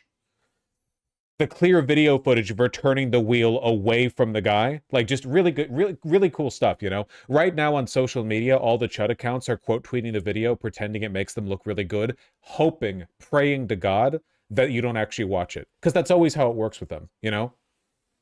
If a video dropped from the Epstein files of Trump fucking a kid, they would all quote tweet it and say, "See, totally vindicated," because they know 90% of their followers would never look at the video. Those other matters of joint versus exclusive later, but as for now, we want to make sure the evidence that may be out there in the public lands where it should. And so with that, I guess, any other comments to be made? No, questions. So you said the BCA, please, one at a time. You said the BCA is saving evidence with you. So what is the BCA's role here, and what do you make of their claim that they can't do an investigation anymore? Well, so the question has to do with what is the BCA's role here. The BCA had already, as you know, there was an agreement to do a joint investigation with the FBI. So that had started. So that much the BCA has done. They are currently typing up those reports. They will certainly share those with us. Their role in this will be She looks to so collect German. and She looks extremely catalog all German. the information that we get here. I want to emphasize, you know, this isn't about one department or anything. As the Attorney General said, this is about all of us at a state level working together on behalf of Minnesota. Most German Minnesotan, least German Minnesotan, man. Minnesota is very German. It's one of the reasons why the food there is so bad. It's one of the only parts of the United States where the average ethnic composition didn't get like touched by the Mediterranean. The East Coast, heavily touched by like Italy, for example. The West Coast, heavily touched by Mexico, which is of course, you know, Mediterranean. We expect all of us to be able to work together to come up with transparency in whatever a decision might be. Ms. Moran, yes. Two questions actually. Sure. Just to clarify, so the BCA, Minnesota is Swedish, Norwegian, Finnish. Yeah, like I said, German. because of the initial agreement with the FBI, do they have the totality of whatever forensic crime scene evidence that was gathered? Is that already in the custody of the state? So the question was about, because of the original joint agreement, does the BCA have access to forensic evidence? So the process here, the way the process unfolded is that the federal government came and was processing the scene. So the agreement had to be worked out with the BCA. When the BCA came to the scene, the evidence had been taken by the FBI. They collected the car and took it wherever. The BCA does not have access to the car. And the problem is she's confirming what I said, essentially. Like, the FBI went in and deliberately seized all the information relating to the case. Thankfully, this is such a highly... Like, keep in mind, all of this evidence still gets turned over in discovery. So if a case is brought at a state level against the ICE officer, they're still capable of subpoenaing it, right? Like, they can still challenge the federal government to bring that evidence to court. Even if they don't, I really don't know. Like, it looks really bad for them. Like, what exculpatory evidence could they possibly procure? Like, what could the federal government possibly offer up? The FBI took the car, it's that the BCA doesn't have access to the car or right now even access to the forensic evaluation that happens as a result of the investigation with that car. So that's the concern here. That is what Drew Evans was saying, that in a normal investigation, the BCA would take the car, do their own forensic analysis, fingerprints, DNA, that kind of stuff, all of that kind of stuff. But they have not done that in this case, which would have been fine and would still be fine if the BCA could have access to the results. But, so the fruits of the labor currently BCA does not have. That's correct. So I guess the part two of my question, then I'm sorry, is I guess, and I know how I can only imagine how extraordinarily frustrating this is for your office and your prosecutors. You're doing this to get whatever kind of video evidence or whatever people can add to the investigation, but if you don't end up getting the forensic evidence from the FBI or from whoever, what can you do as a prosecutor? I think it's premature to make that decision. We don't know what we're going to get. I'll note that there was a video posted last night that most of us hadn't seen before. That the caption on social media was that neighbors had released it. And so we think that there may be other evidence out there, video, that kind of thing. We don't know. And so as the Attorney General and I know, it is critical to preserve evidence because it could be recorded over, something could happen to it. And so this is an attempt to make sure that we preserve the evidence that's out there. And so we're going to continue to do that. We're going to continue to look at what's there. But it's really too early right now to say what we can and cannot do. Matt. Who at the Justice Department made this decision not to include the BCA in this investigation? Do you know? I honestly think you should ask them. Did you get any reasoning for why the FBI was taking over the investigation? Was there any reasoning behind that you guys have heard? Maybe. Either way, we got the point of this. Yeah, okay.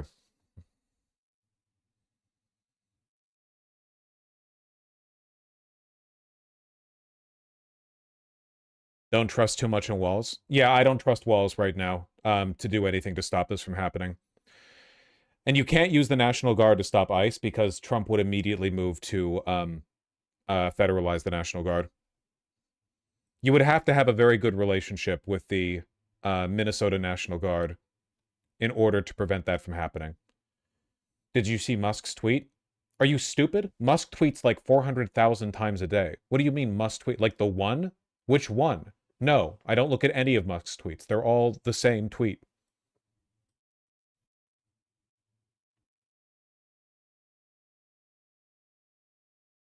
Okay. We have to get to this at some point. Do I give a fuck about us seizing yet another Russian-flagged oil tanker around Venezuela? Breaking news with a major development just moments ago.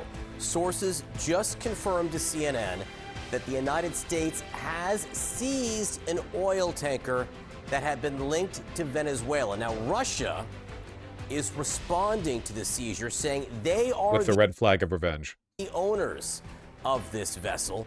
The Trump administration has not acknowledged the Russian status, claiming the ship to be stateless, but nevertheless, you can see the sensitive nature of the situation. Russia had sent ships to track and maybe even protect this vessel over the last 24 hours. The United States has been tracking it across the Atlantic. It's the same ship that the Coast Guard had tried to seize last month near Venezuela. They were unable to board it. Yeah, I don't give a shit about this. My country's falling apart. Sorry. One thing at a time. Speaking of my country falling apart, we can kind of thread the needle on this. My country falling apart plus imperialism. Trump suggests U.S. military will hit cartels on land in Mexico. This is not the first time he said this. Is there anything new? Is there any new information here? I guess Venezuela got neutered in no time, so now we have to move on. Not new. Apparently, this is being pulled from this interview with Fox, with Hannity. here Well, last. I have. Great to see you, sir. I didn't know it was a full hour. I thought it was going to be maybe 10 or 15 minutes. But you do that to me every once in a while. I think I was pretty clear, but thank you for your time. We always appreciate it. There's really not much in the news, so there's not a real lot to talk about, but let's start with Venezuela. Narco-terrorist, indicted, guy that we're losing 200 Americans a day to drugs. Yeah. Walk us through. I don't fucking care. Getting land with regard to the cartels.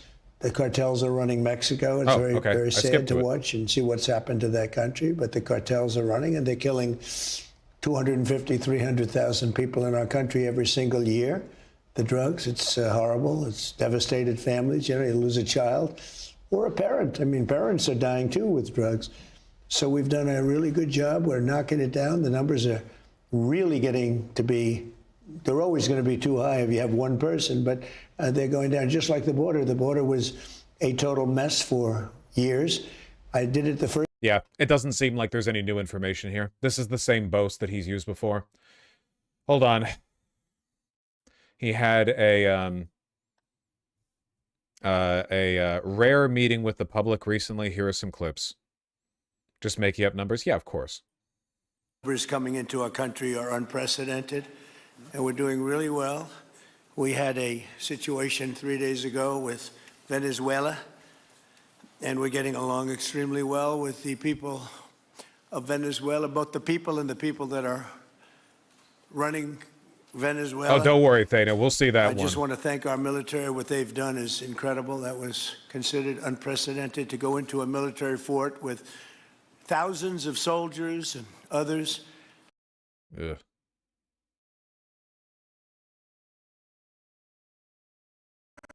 And if you, in fact, if you look, come to think of it, well, I got to look at this myself.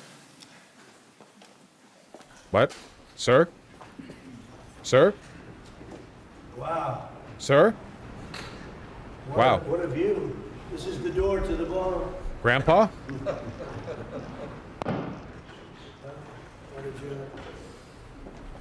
Unusual time to look, but I figure we might as well do it. If the fake news would like to go back and take a look, you can, but you'll see a very big foundation that's moving. We're ahead of schedule in the ballroom and under budget.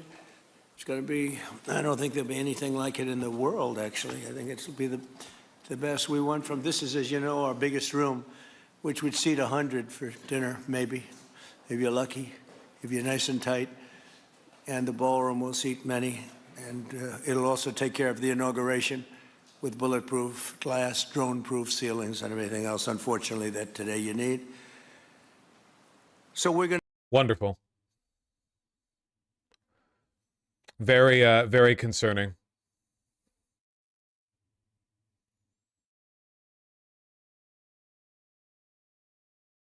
Have you seen the protests in Iran? Yeah, the people of Iran call for the Shah. I've seen, don't worry.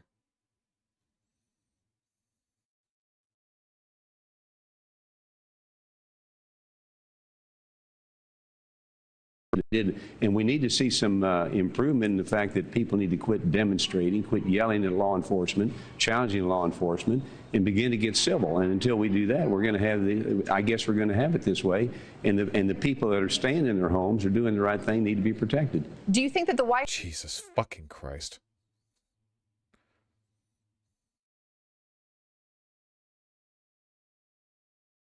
One thing I think everyone has to know is that if we didn't do this, China or Russia would have done it.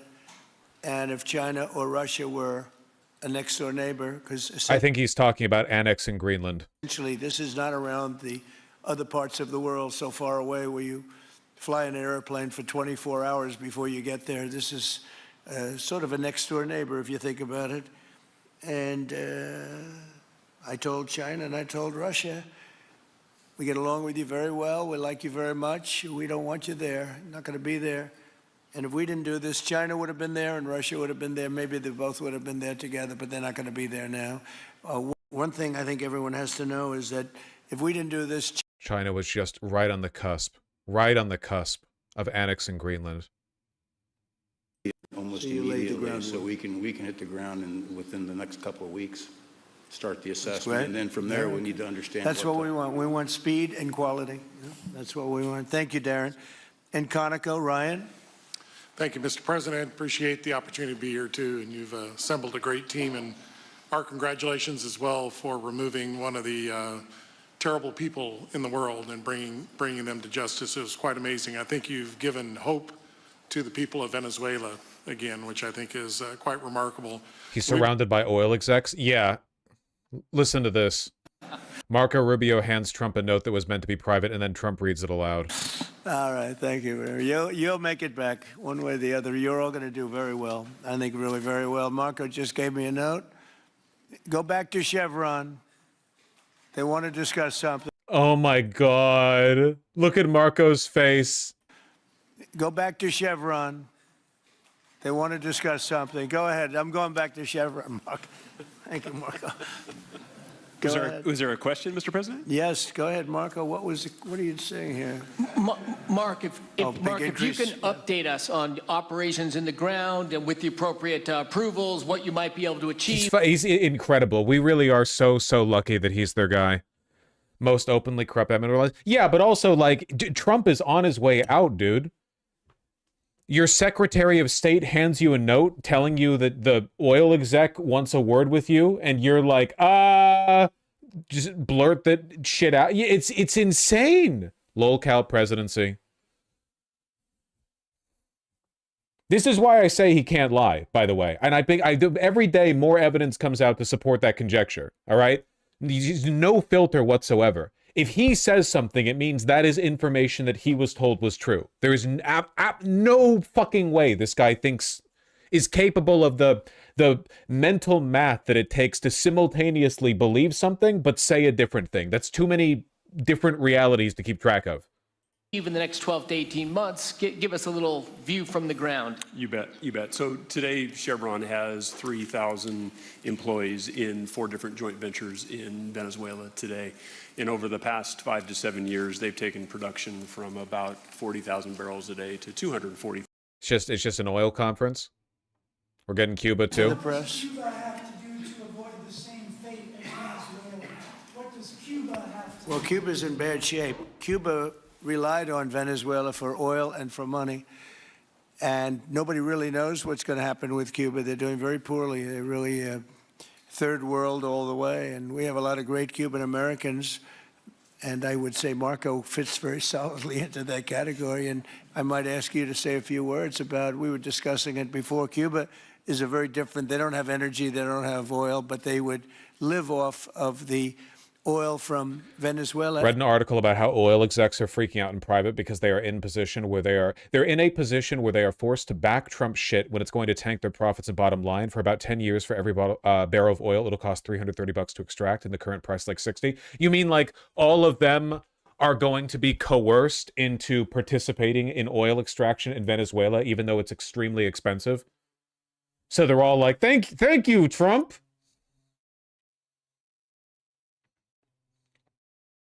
Based? Minnesota, the vice president yesterday suggested that Renee Good, who was killed by this ICE officer, was part of a broad left-wing network. What has your team told you about this broad left-wing network? Who is in charge of it? Who's part of it? What's it called? Well, I haven't seen the vice president's statement, but he's generally very accurate. I hate to say, look, I watched that yesterday, and there are a lot of different forms to it. But there was a woman screaming, shame, shame, shame, shame. She was a agitator, probably a paid agitator, but in my opinion, she was an agitator, a very high-level agitator, so professional. You have to remember that Donald Trump legitimately believes that he has like 80% support in this country. Everything that he says, that the economy is the best it's ever been, that everyone loves him, he believes all those things. And the reason for that is because he's told those things. Like everything in his worldview, like all of this lines up. They have him in an information bubble, you know? He's on some fucking Truman Show shit. Wouldn't stop screaming. I said, this is Are you serious, Vosh? Does he really not see it? Yeah. Yeah, of course I'm serious. Yeah, no, 100%. He literally does not know. He has no idea what's going on in this country. Our media is complicit in this because they consistently, time and time again, refuse to ever break the bubble.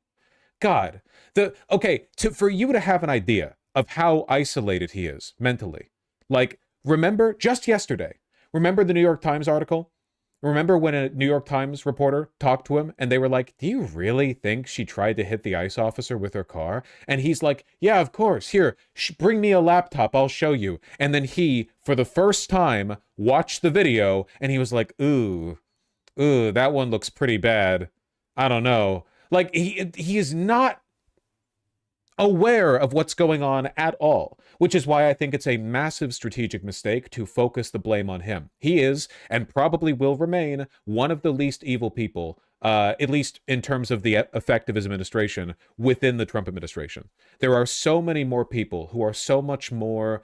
Like, he literally referred to Vance and Marco Rubio. This is how far gone he is mentally. He referred to Vance and Marco Rubio the other day as his kids. I'm not kidding. This is a snippet of an article. He referred to them both as his kids, and he encouraged J.D. Vance to show off shoes that Trump had bought him. Source? Sure, let me find it.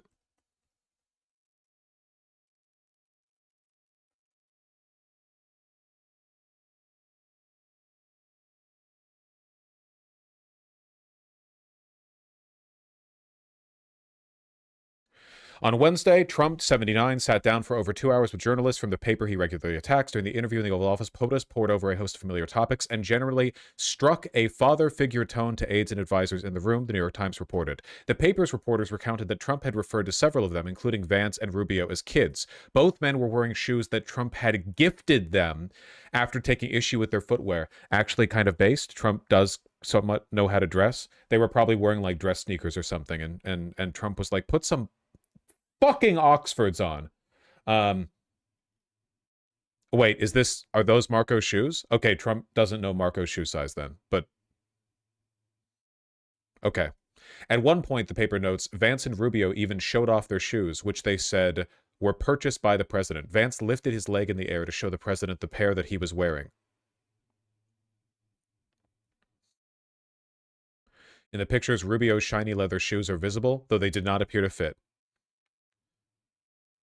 Trump ordered the footwear after pausing a meeting to criticize their F, but it ends with a G? Wait, am I blanking? F, but it ends with a G? Fucking shoes. They're saying fucking. They're saying okay, right, sorry. My immediate assumption was he just said, you know, F slur. I can't say it because of YouTube. I'm sorry, but you know exactly. I'm in my head, right? Like he sees Rubio's like dress sneakers or something. F slur, you know, but something like that. You can't say. I can't say it. I can't say the C slur either. Not that C slur, the other one, the one that's mean to women. I can't say that one. They auto demonetize your videos apparently. But you're gay. I know. You'd think sucking dick would have given me like some kind of leeway here, but no.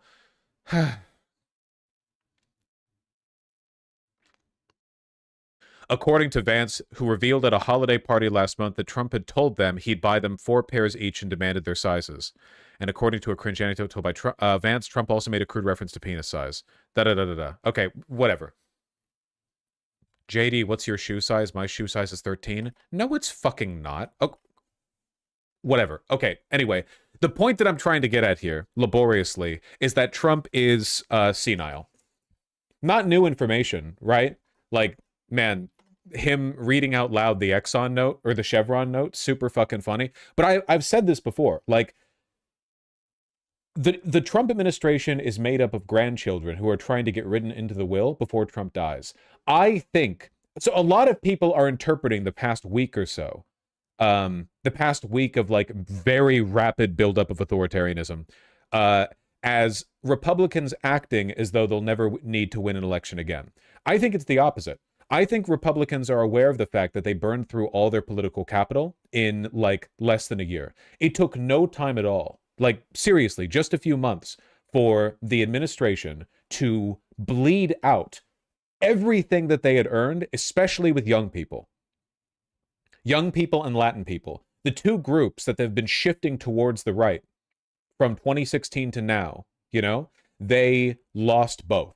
And it took less than a year, right? I think they're aware of the fact that there's nothing they can do to win back those majorities. And as a consequence, or not majorities, but those demographics, and as a consequence, they're now trying to rapidly escalate as quickly as they can to get shit done while they still can, before everything blows up. It's just a game now. Can they loot enough and cripple the country enough to get away with it? Exactly. Like, they basically, like, this is their bid. I'm sure there's a version of this takeover that they would have preferred, where they slowly erode at the democratic apparatuses. You know, they capture media, they capture education, and people are numb to it and they accept it, and then they just like slowly they do like a Viktor Orban, right? That's who they modeled this takeover after, Viktor Orban in Hungary, where you ride a popular mandate, kind of, and then you turn up the boiling water, the frog stays put, and then like you wake up one day and it's like, oh my God, it's literally illegal to criticize the president, right? Like, what fucking happened? But that didn't happen. They failed. And I think a lot of the reason they failed really was because of Trump. Like, I think he was the thorn in the side. He was both the guy who made it happen and also the guy who made it impossible. Because Trump is just too far gone mentally. He's not patient. He can't plan. He can't lie. Not knowingly, at least. He's too egotistical. He's not really capable of the like long-term planning and maneuvering that you would need to unwind a democracy as old as America, right? So he's kind of forced them into the position of having to take the maximalist position. You can never be subtle. You can't, the whole point of the frog that slowly boils in the water is that you turn the heat up slowly. If you turn it up really quickly, you notice the water's getting hotter, right? So now that the jig is up and they know they're not going to get a Democratic mandate again, they're rushing for the door. And in the meantime, everyone around Trump is desperately trying to placate him because they know that he's the last vestige of their political legitimacy. As soon as Trump goes, so does the coalition. So they have to be on his good side because they don't want to be the last guy ousted. Mind you, all of this could still fall apart, right? It's possible that they win, which would only really buy them time, and not much of it. Like, the best case scenario for them at this point, I still think is like, in the long run, a lot of them are going to either live as pariahs or have to flee to Russia, you know?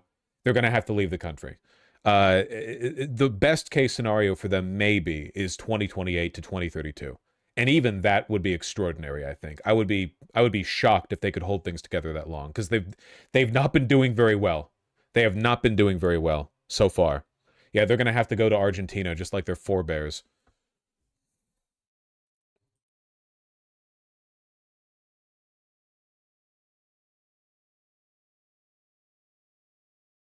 The whole point of the frog in the boiling water is that the frog was lobotomized first? Yeah, and the frog in this case represents the American voter, so that analogy is apt.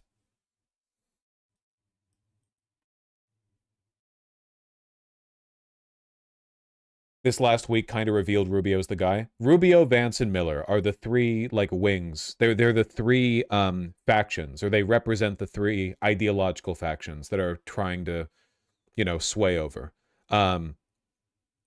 the White House. The three horns of the Antichrist. Exactly. Well, Vance is an idiot? No. No, none of them are idiots. Miller, Vance, and Rubio are all smart, though Vance is probably the least intelligent of the three.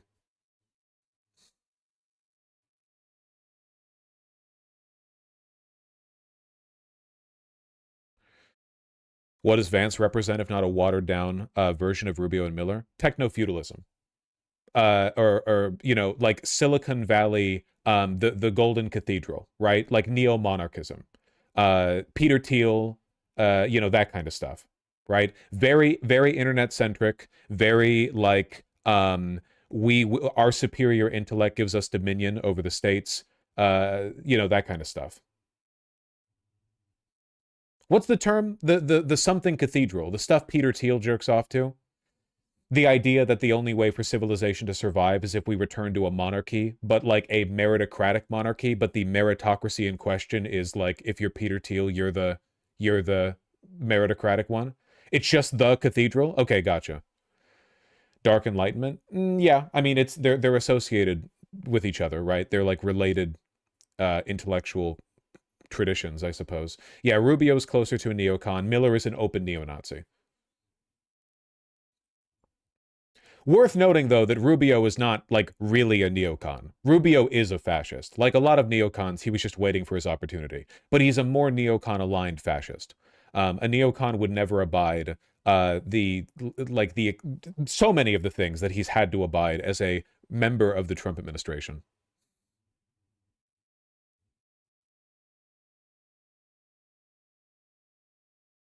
Vance is the most dangerous?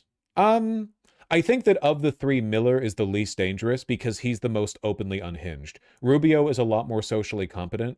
Miller's political mandate could never capture the hearts of more than maybe a fifth of Americans. Like, Miller is so openly evil, so, like, he incapable of holding it in. I don't think he's fucking repulsive, right? I think that actually neuters him quite a bit, you know?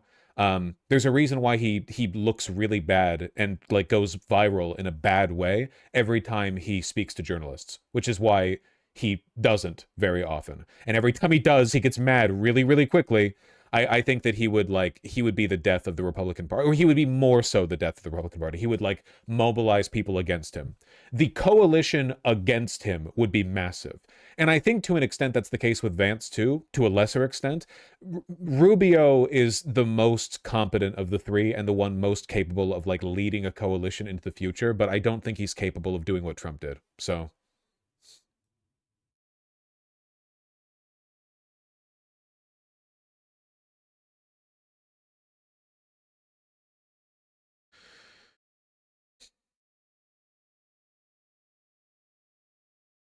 none of them have charisma? That's not true. Rubio is relatively charismatic.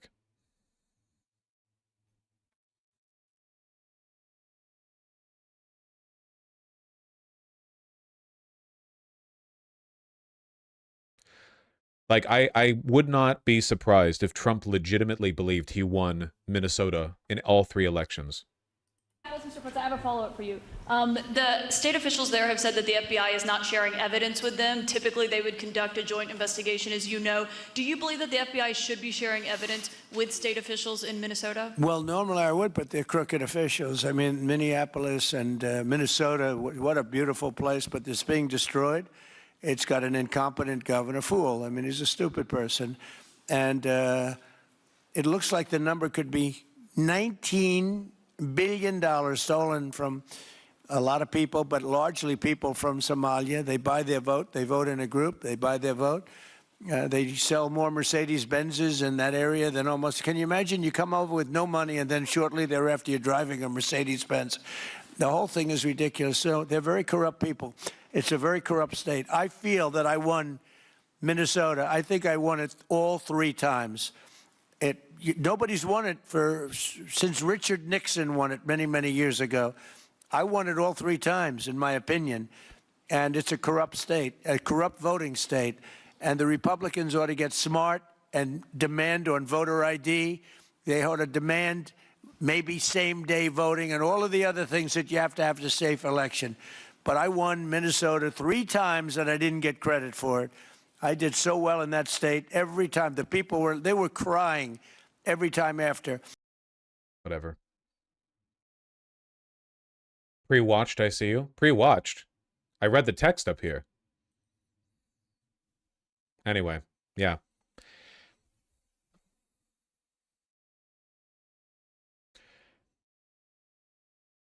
Oh. Past the point, it's not even funny. Yeah. I don't know, man. We'll see how things go. Just, I understand that this is probably not very satisfying to hear this over and over and over again, but I really do think that all of this should still be interpreted as a sign of weakness. There are a lot of people worried that this is like the big happening, the big crackdown, the big, You know, this is them really planting their feet down. And I think that this is like the most fragile house of cards imaginable. Just unimaginably so. It's important to understand the dynamic here because you want to know how the house of cards is built when it starts crumbling down. You want to see how it's held up.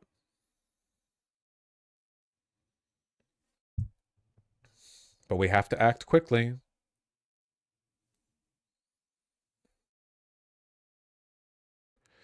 If they were actually going to crack down, there'd be no announcement. They would just do it and people would find out when doors are being broken down. Yeah, I would say that you'll know when the crackdown is happening when I don't go live one morning, but in fairness, that could just mean that I had a headache or a cough or I didn't feel like it, so. Tummy hurt. Tummy hurt.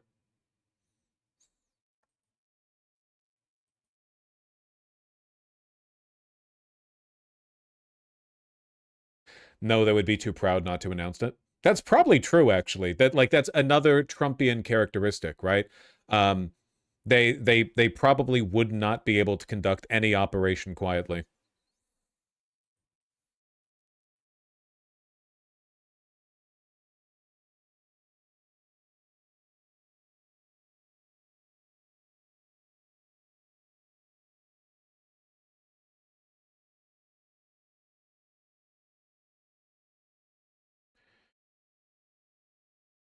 It would start with this happening.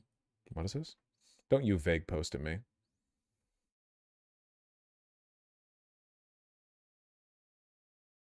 But the safe house wasn't safe because they had blowtorches that go through steel like it's butter. They didn't have to use them. But we have, these are great people. These are really brave people. Even coming down those ropes, you know, they're coming down ropes off the helicopter and they run them. I was thinking to myself, I wonder if I could do that. I'm going to have to give it a try sometime.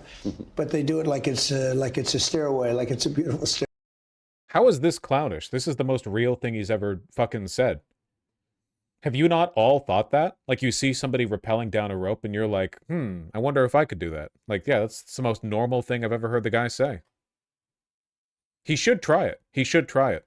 You seen this footage of Miller? Yeah, I've seen it.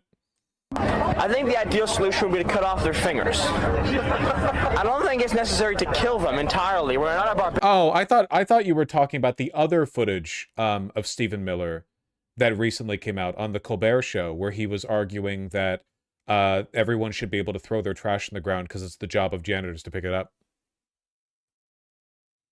He had hair? Dog, look at this hairline. He's in high school.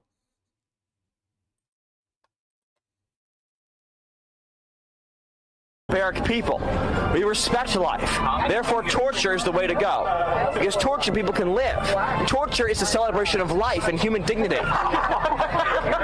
Really, the thing you learn from seeing these videos of him in high school isn't that he's evil or was always evil or whatever, but rather that he's always never actually believed in anything, right? Like, it's interesting. He was doing this ironic, I vice signal, I believe in bad things for the sake of believing in bad things. It doesn't matter whether or not I benefit from it stuff before it became mainstream on the right. He was doing it like a decade before it became mainstream on the right, which is pretty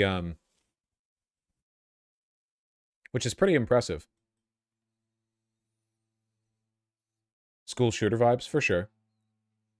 I've been seeing this one going around a lot lately. That time that he was having a heated conversation during Trump's first term, and after he got, like, really angry, he apologized and said that immigration policy was all he cared about. I don't have a family. I don't have anything else. This is my life. That's pretty funny. He's just an edgy teen that grew up to be an edgy child adult. No, I hate the bastardization of edgy, you know? Like, edginess is like a rhetorical affect. This is a kind of nihilism. You can be edgy but have principles. Edginess is just like, you're like, I'm edgy sometimes, right? It doesn't really have anything to do with, I just don't like it because, like, this is the tactic they always used. Real demons like Miller would hide under the veil of edginess as a way of arguing that you were targeting them for comedy, right? Like, when like a person can make a race joke or a immigration joke or a joke about women or Jews or whatever, and it can be like an edgy joke, it doesn't necessarily reveal anything about their moral character. But if somebody like Miller makes any kind of comment, whether it's said sarcastically or otherwise, it's not really about the joke. The point isn't comedy. You're not delivering this information with the intent of making people laugh. You're just trying on different rhetorical methods of expressing the underlying point, which you sincerely believe. In his case, that he hates all life.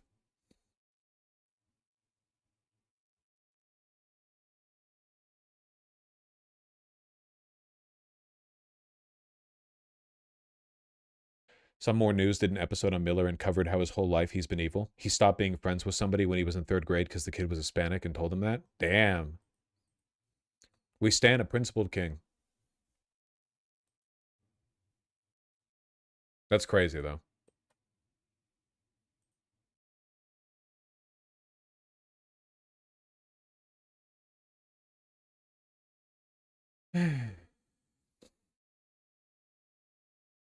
The econ numbers that came out today were so bad.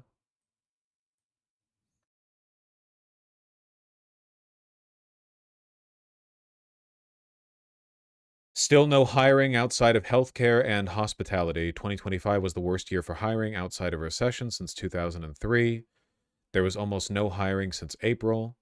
December is often a decent month for hiring, so it's hard to view 50K jobs out in December as a pickup. The BLS also just revised October and November down by a combined minus 76,000.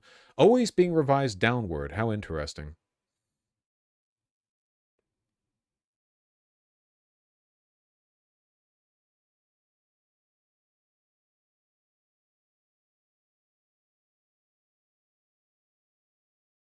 The economy not growing in December from Christmas shopping is a bad sign. Yeah.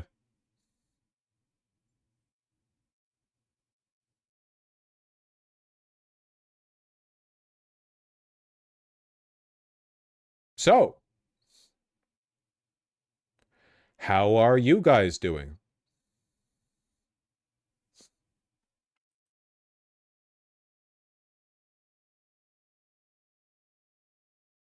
They have no explanation for those numbers.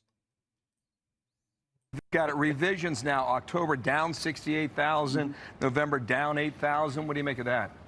Yeah, the numbers, we still have to get the BLS numbers to be more reliable. There's a lot of work right now. We're recruiting a new head of the BLS. But when you see these big revisions, what it means is that it's harder to say what the real number is. But the thing that... It's got to be so frustrating to be one of the many Trump supporters who thinks all this is for real. Like, your guy wins, and every branch of government is run by Republicans.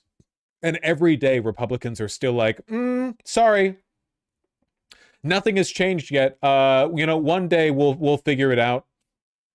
Somebody's got to get that institution completely captured by Trump, you know, to start delivering good numbers. One of these days.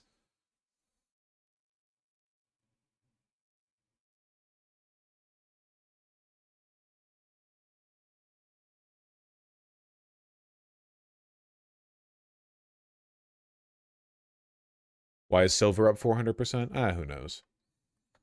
Nobody has any faith in the economy.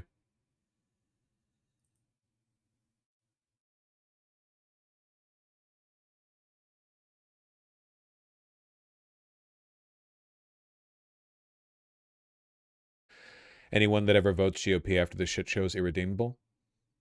Yeah.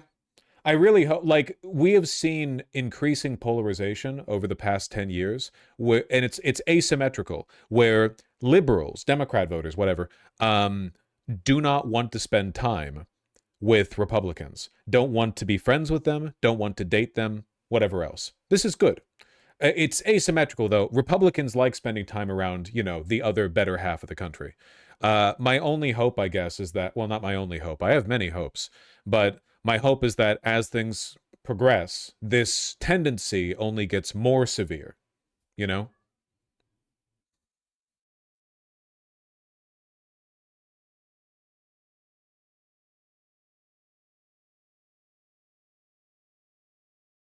They have to be ostracized for the rest of their lives. Miserable forever.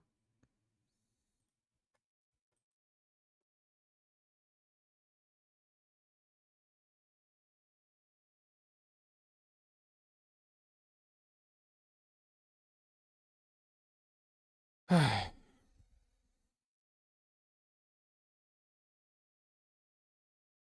yeah, how are you? How are you guys doing? I don't know, man. It's been a pretty difficult news cycle. Tomorrow we're definitely playing some Expedition 88 for sure. Yo, did Aaron Rupar just fucking retweet Dev? That's so funny. Does he know?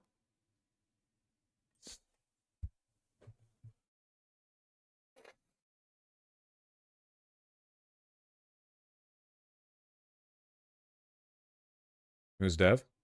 Seems he also doesn't know.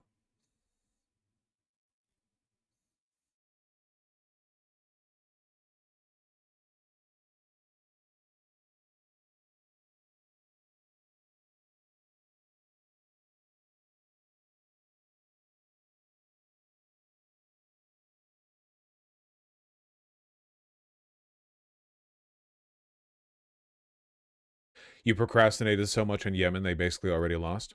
Are you suggesting that if I had covered Yemen sooner, that the outcome would have changed?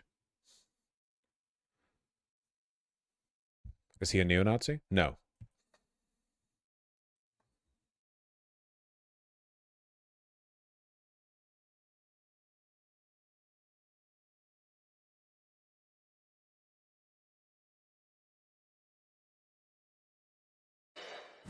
Mamdani. You see Larian is backing off using AI? Yeah. I mean, we'll see how it goes. 1 second. Joining me now is the mayor of New York City, Zohran Mamdani. You have had a hell of a week, is one way to put it. You're just, again, 8 days. I think this is day 8 of your term. And you made this incredible announcement about child care today. We're going to dig into much more of that, how it happened, what it means. But I just want to start with what we are watching unfold in Minneapolis right now, because I know you were watching this closely, too. It could happen in any city. New York City is certainly, we know, a target of this administration and their immigration policy. In a statement yesterday, you called this murder, and I know you watched the video, we all did. As you've thought about it, what should justice look like for that ICE officer? It has to look like accountability, and I think for far too long we've seen ICE operate as an agency with a complete sense of reckless impunity.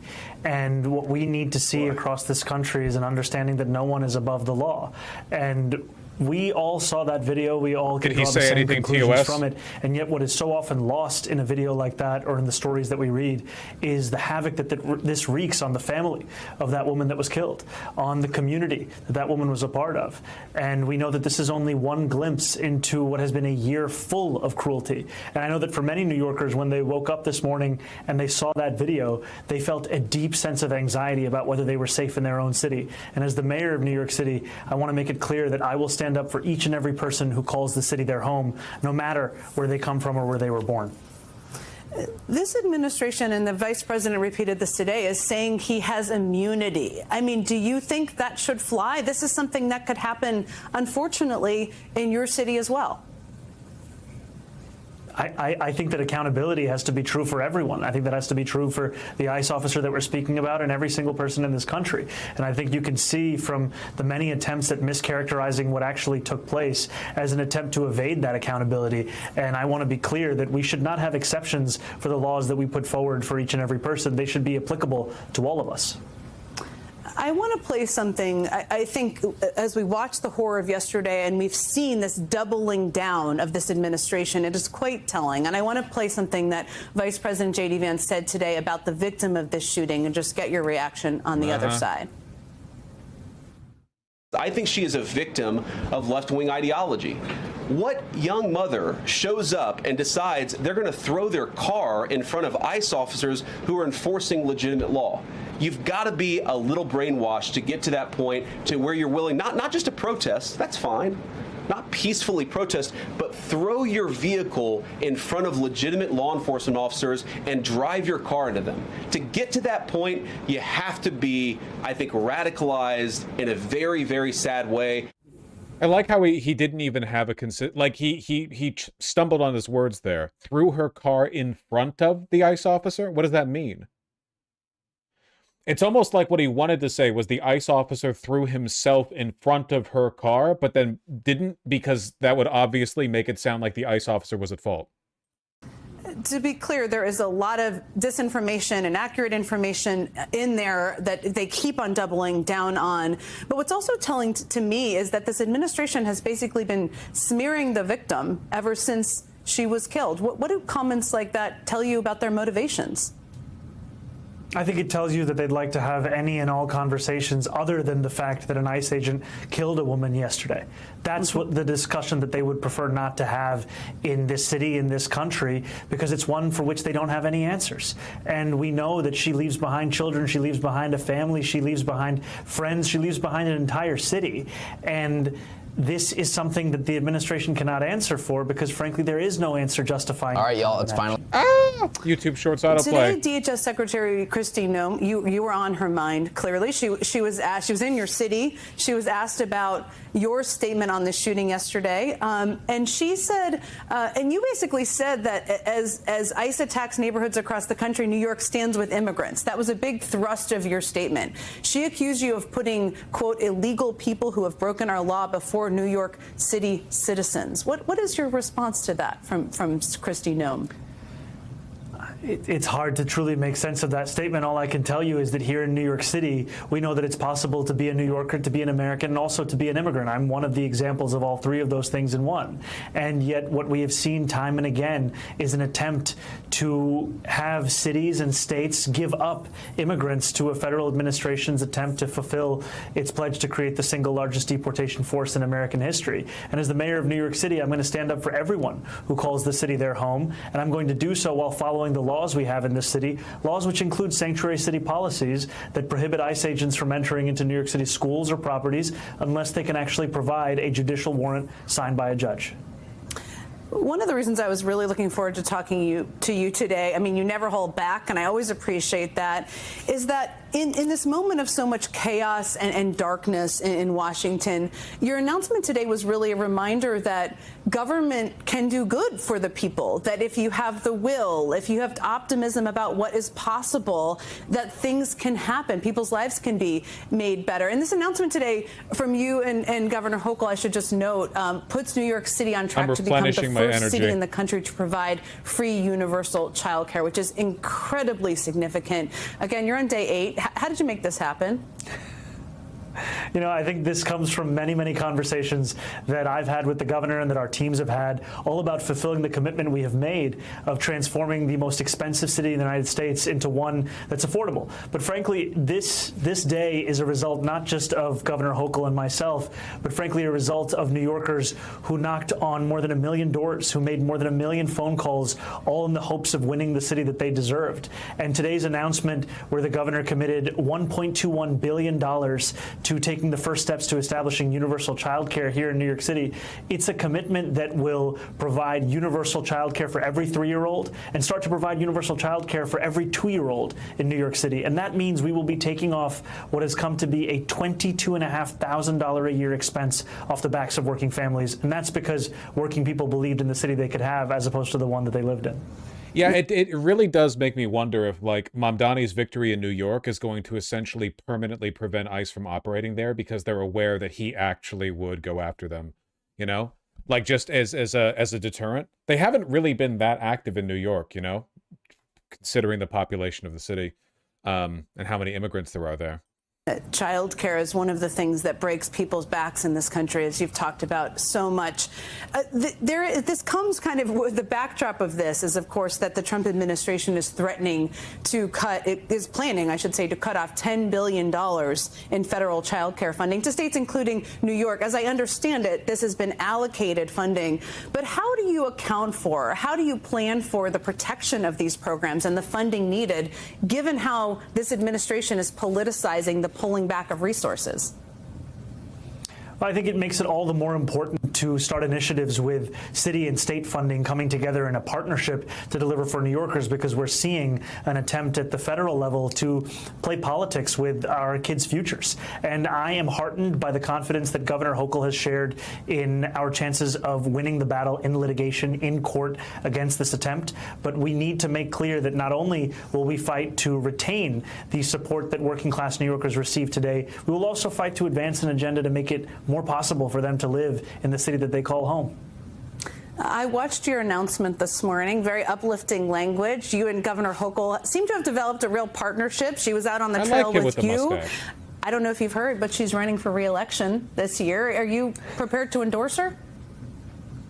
You know, the governor hasn't yet asked me for my endorsement, but what I have appreciated is the relationship and the partnership that we have built. And it's been one that's been focused on affordability. It's been focused on delivering for New Yorkers. And I have to tell you, Jen, that sadly, in recent history, that hasn't always been the case in the relationship between mayors and governors. It's almost felt as if there are two different constituencies that they represent, when in fact, we're all representing New Yorkers. And I've appreciated this governor, Governor Hochul, in showcasing the leadership necessary to deliver for those same New Yorkers. She didn't endorse him in the primary. Yeah, but she ended up bending the knee. Okay, I feel a little bit more alive now. I'm a little more awake.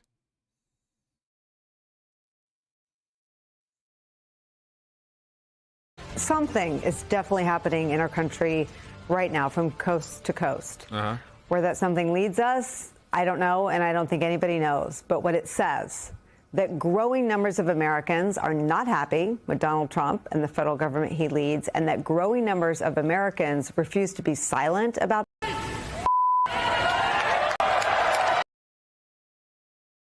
Oh yeah, did you guys see this? Minneapolis community. Called by the NBA basketball team, the Minnesota Timberwolves. Watch. We are saddened by the tragedy that occurred yesterday in our Minneapolis community in the loss of Renee Nicole Good. Our thoughts are with her family and everyone affected, and our hearts are with our community as we hope for healing and unity during this challenging time. Please join us in a moment of silence.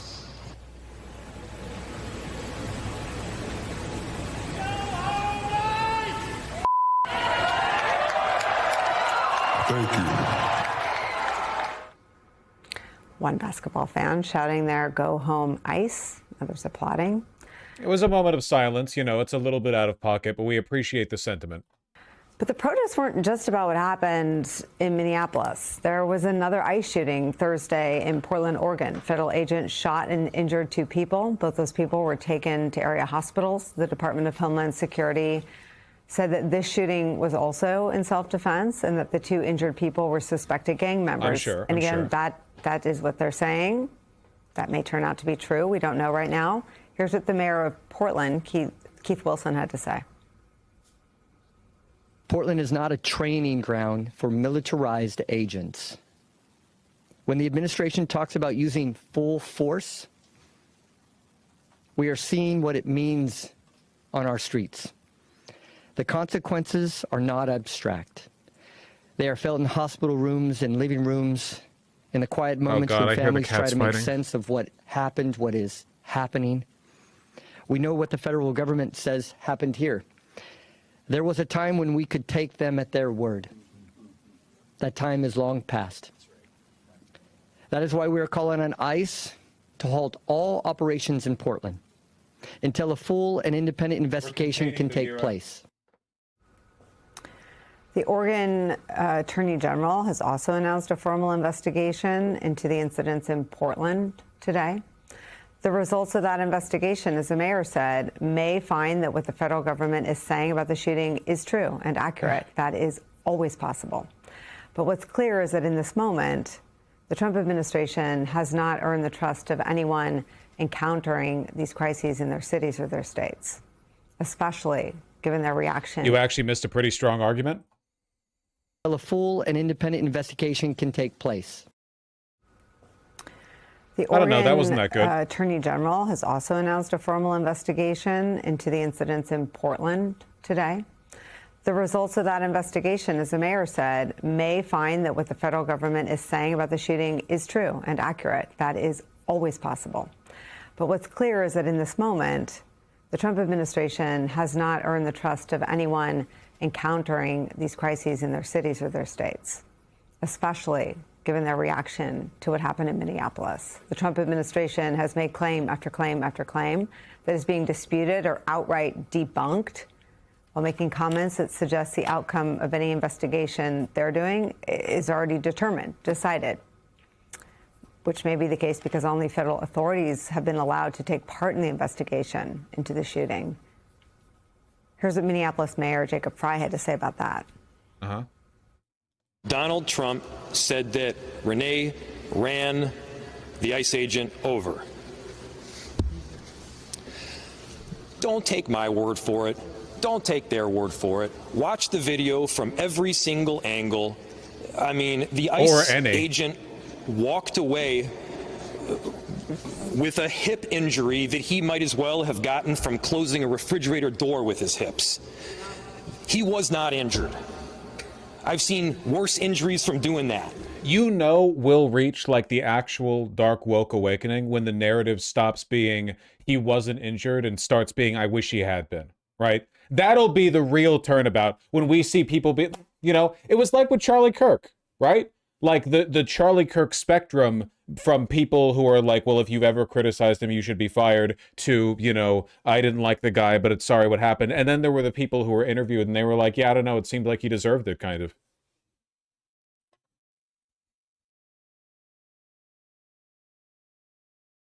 Ugh.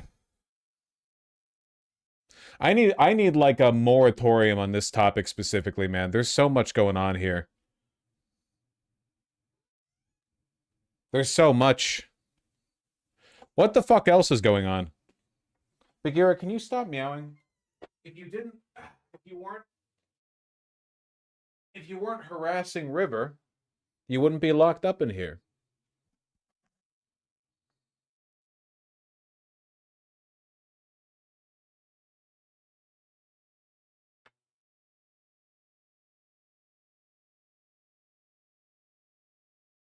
ICE is sending even more officers to Minneapolis? Really? What, like 2,500 total? Arrival of more than 200. More than 2,000 officers are... What is this?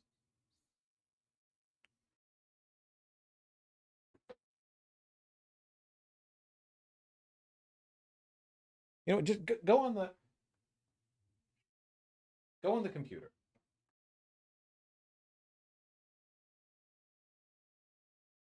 Have a warm butt. They also canceled school for a week in Minneapolis. Yeah, America's very first case of canceling school because of fascism. Kind of record-setting, huh?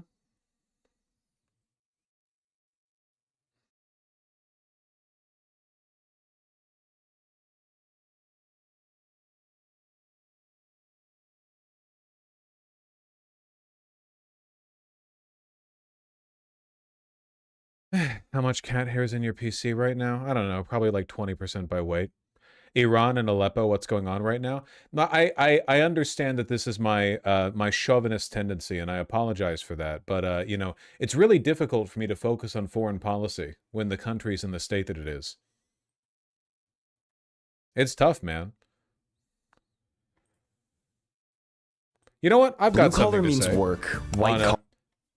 YouTube Shorts autoplay. YouTube Shorts autoplay. Sorry.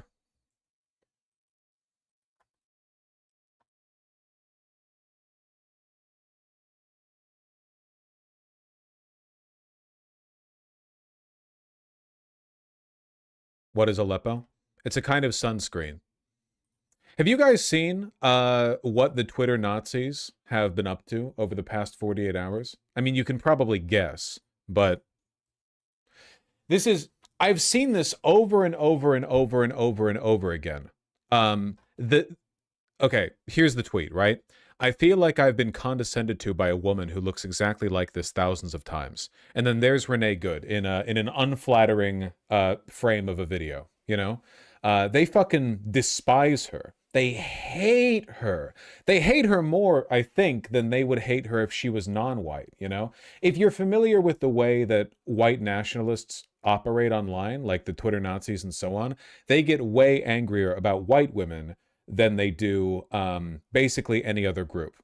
The reason for that, of course, being that white women to them represent their mother, who they hate. Why? Well, part of it's psychosexual. Actually, most of it's psychosexual. But a lot of it is, I think, the fact that they hate what they perceive to be a traitor far more. I guess, like, these are people whose worldview is shaped largely by cuckold porn. They probably hate the white woman fucking the bull more than they hate the bull, if that makes any sense. Right?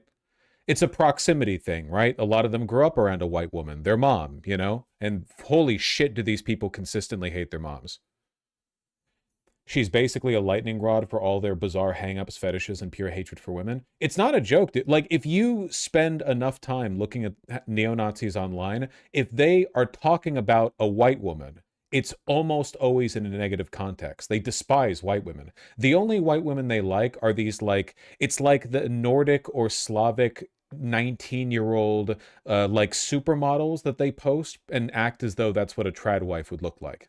Like, that's the only thing. Like, this is what a real man wants, and it's like an austere, like, blonde, you know, white woman who's wearing a dress and standing in a flowery field, right? That's the only time white women come up in a positive context. Otherwise, it's all hatred. Whereas, genuinely, I feel like it's 50-50 on non-white women. You know, if they post a brown or a black woman, oftentimes they're engaging in a kind of like Orientalist, fetishistic, you know, ritual where they're like, POV, you're a conquistador and you have just landed on the east coast of Latin America, and it's like a drawing of an indigenous woman with like red face paint, and she's very beautiful or something. They love doing that shit. They do it with Asian women. They do it with black and brown women. They love fetishizing other. It's the white women they hate the most, really. That's why they have anime profile pics. Well, they have anime profile pics for a number of reasons. Can anybody vouch for me from chat? Can anybody vouch for me that this sentiment right here, this weird, like, we support the murder of Renee Good because she to us represents this animosity we have towards white women, you know? Have you not seen this? Because to me, that seems to be the majority sentiment. From specifically with Renee Good.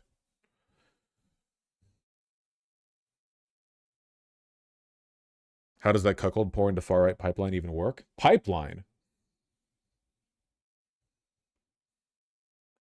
We literally watched that video of the Nazi dude saying, sorry, y'all gotta have sex with white women. Yeah. White supremacists, when they realize they have to finally have sex with a white woman. Disgusted old man.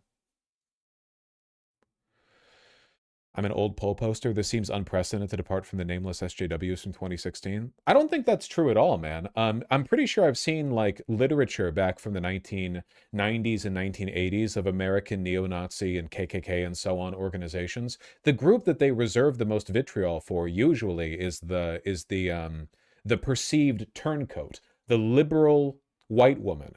It's the focus of all their, like, how many times have you heard this rhetoric? Liberal white women are destroying America because via suicidal empathy, they're importing the third world to come and rape them. And we, the stalwart, you know, neo-Nazi whatevers, are trying to protect them by keeping them from doing that, and they hate us for it. Therefore, we hate them even more. I think they hate white women more than any other group for the same reason that we hate turncoat Democrats more than the average Republican. Like, we've accepted that Republicans are an animalistic evil, like a primal evil force that just acts, you know, destructively without reason. But the Democrats who kowtow to that have the agency and the wherewithal, at least in theory, to not. But they do anyway, you know? You get what I mean. Oh, perfect example. The problem in our country, 1 hour ago, 5,000 likes. And this is the woman who we saw in the POV footage before Renee Good, the one who was being a queen. And All she's doing is smugly telling ICE officers, who are illegally stopping them, by the way, they do not have the legal authority to stop people without any suspicion, that she's going to do whatever she wants. Oh, no, sorry, this wasn't the same video. This was a different video. This was the video where the Border Special Forces officer was going door to door, or car to car. Yeah, that was a different one. At any rate, you know, she did nothing wrong. The problem in our country, it always comes down to a smug white woman. Have you seen the animosity these people hold to the imaginary HR woman? The like archetype of the smug liberal white woman in HR who is single-handedly responsible for the hiring freeze? Or what about that one viral parentheses negative video from Australia of the 6 women who are doing the little dance together, the something in a mini, you know, little itty titties in a hoop. You know what I'm talking about. That video captured the you know, the mental workings, the imagination of the far right for over a year. Isn't that wild? Can somebody link that, just so, because I know there are people watching who don't know what I'm referring to. Isn't that wild? The idea that they got so enraged by that. They were fucking furious, dude, for over a year. Every day, they were endlessly entertained by reminding each other how angry they were at that video. They weren't doing it because they thought it was cringe. The video was like, I don't know, maybe a little bit cringe, but they weren't watching it to cringe at it. They would post it over and over and over again saying, this is why you can't get a job. This is why jobs are fake. This is what the Jews want your women to be doing. This is what, like, over and over and over and over and over again. We're talking hundreds of thousands of independent posts, all of them seething at it. They were not having fun watching the video. Yeah, this video, just so everyone knows. The skincare company or something? Gen Z boss enemy! Gen Z boss enemy! Itty bitty titties and a bob! You've seen the video. You've seen the it's not that it's you've seen the video. Look at the 3,000 dislikes on this. You've seen the video. It's not, they're just doing some little trend thing on TikTok. It's not, it doesn't represent anything, you know? See, look at this. After careful consideration, your application has been denied. The careful consideration. Most productive day for an HR team. HR right before they lay off 30% of the factory workers. Imagine 100 years from now, you are stranded in the wastelands and you hear the war cry of the HR cons coming your way. Footage from inside Jaguar's marketing department. Private school and a trust. Private school and a trust. They're literally just like doing a little jig for TikTok. There's nothing here. They're not HR. They're not doing anything. They hate women. Well, they especially hate what they perceive to be liberal white women. Not all these women are white, but it all falls under, I guess, the same archetypal blanket. This literally infested my brain. So this is what the ick feels like. Management after laying off a single mother of 3 working 20 plus years at the company. These are the people who control your career. Never hated something so much but couldn't stop rewatching. Isn't this insane? Isn't this fucking insane? This is like mental illness, genuinely. Like, as much as conservatives like to pretend that liberals are always seething at everything they do, this would actually be like if there was a video of like 6 bro dudes in the Midwest, like all sharing a brewski. And then like that video not only went negative viral to a bunch of pathologically, violently angry women and feminists and so on, but they spent years seething around. There's no equivalent to this. There's absolutely none. There is absolutely no parallel or mirror on the other side of this. Nothing even comes close. Never hated something so much but couldn't stop rewatching? Why?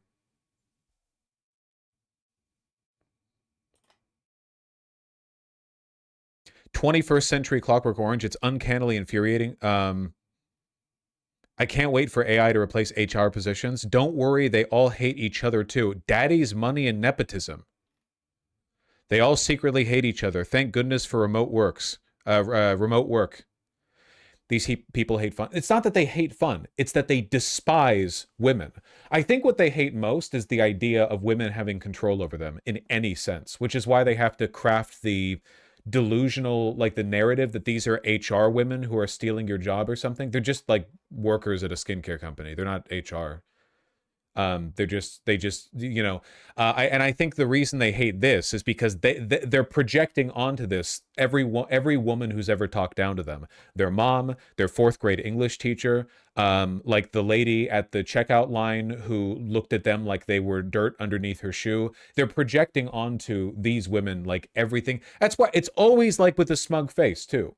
The only emotion these people feel comfortable expressing publicly is resentment, which is funny because it's really embarrassing. Like, righteous anger is a less embarrassing emotion than this. Much less embarrassing.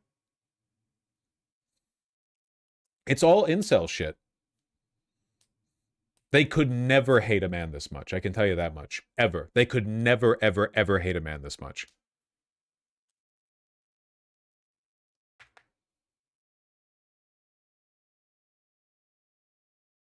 Hello, Bagheera. All right, you can be let free, but you can't bother River. Be good.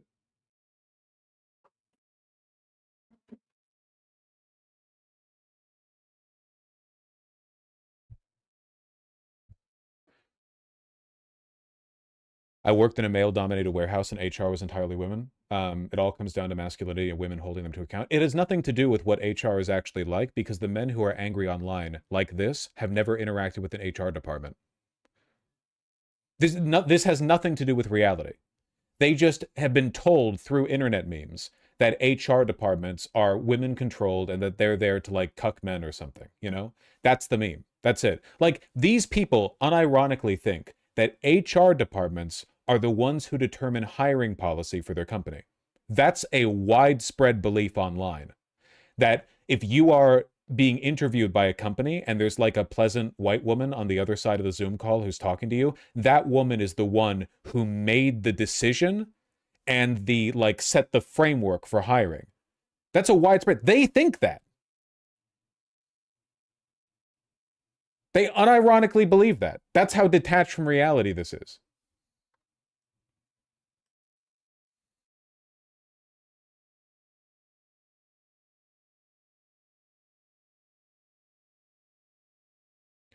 So who's in control of the hiring policies? The manager, usually.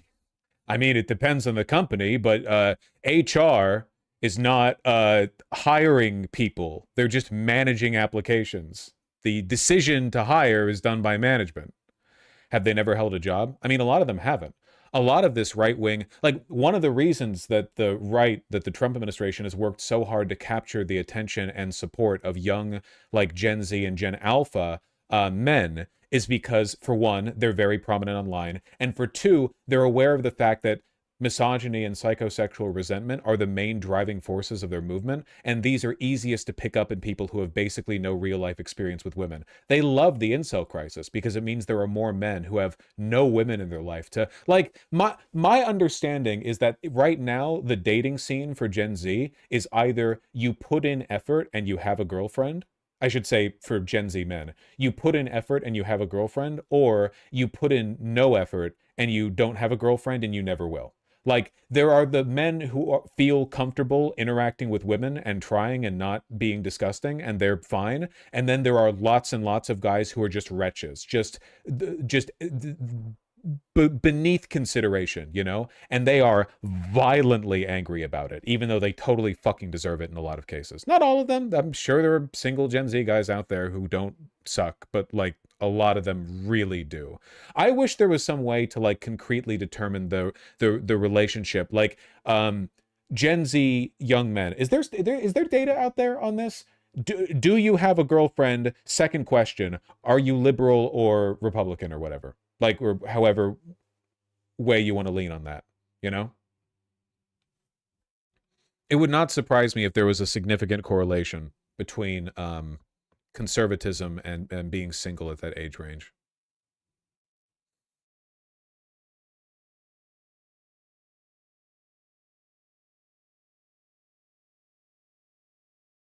Anyway, you get the point that I'm getting at here. Resentment is all they have. They are happy that Renee Good was murdered because Renee Good is their mother. Renee Good is their grocery store clerk is their teacher.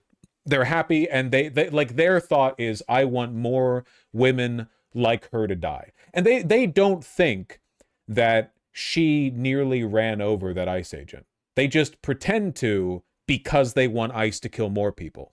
That's it. They are fine. And it doesn't matter if the people they kill are white women or liberal or anything. They'll just pretend that they are, you know? They could kill a conservative white woman and they'd be like, nah, she was a liberal. You know, they could kill, you know, anyone for any set of circumstances. And as long as it's not explicitly being done in opposition to their political movement, they will reframe it to derive satisfaction from it, because resentment and contempt are the only things driving them. That's it. Without that emotional support, I really do think a lot of these people would just kill themselves, because I have no idea where you have to be mentally to type something like this out. This is so fucking embarrassing. I feel like I've been condescended to by a woman who looks exactly like this thousands of times. Dog, why have you been condescended to by women thousands of times? That's insane. What are you doing? And why would you admit that? That's fucking embarrassing. But these are environments, these are communities where, like, this is clout, right? Being hated by women is clout to them. Because if you're not hated by women, if you're not seen with resentment by women, you know, it must mean that you're doing something gay or Jewish to appeal to them. You're doing something feministly. Nick Fuentes does this bit all the time, you know? Women aren't worth the trouble. In order to appeal to women, you have to cuck yourself. So it's better to just stand at a distance and hate them. I don't think that Nick Fuentes really hates women, though, because in order to really hate women, you have to be attracted to them.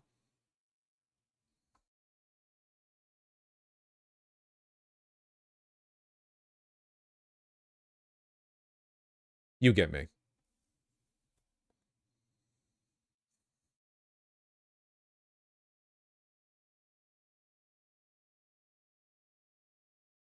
Bi erasure? Yep, that's true. I disagree. There are many gay men who hate women. I'm sorry. It's not, it's, listen, there are gay men who hate women. Nothing even comes close to the broiling, like, monstrous, life-ruining hatred that straight men are capable of having for women.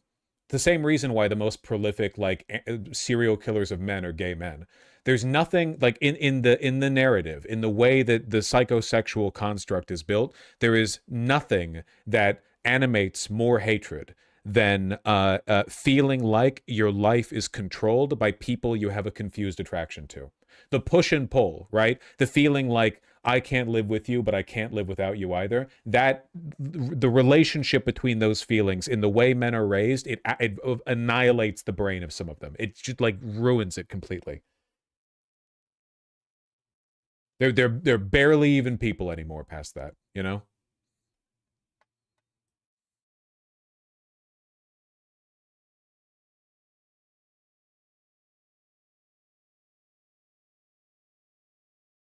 Why is there more resentment now than there was in the 1990s?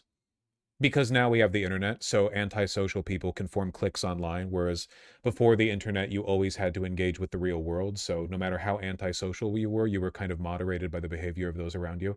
The only way that racism could really thrive back in the 1990s interpersonally is if you were in an environment where that kind of racism was acceptable, for example.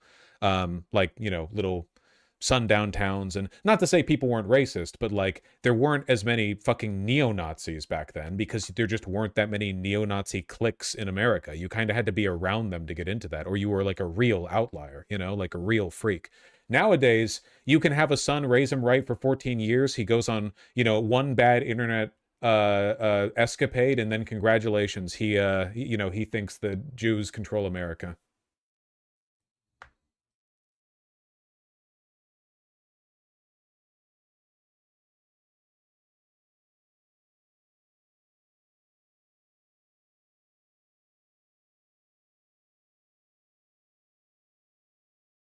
That's what happened to Destiny's Son? Yeah, kind of.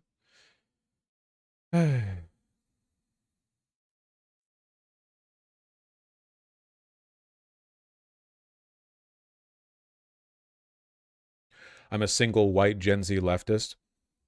And the shit I hear women tell me about dates they've been on is horrifying. One dude straight up told her that she looked fuckable. Or maybe rapeable is what you mean. You probably mean rapeable, because fuckable is contextually defensible and rapeable isn't. Unless you've agreed to it beforehand, you know. But then it's CNC, whatever, yeah. I get you. CNC machines? Exactly. The fuck you mean CNC, bro? I'll tell you when you're older, okay?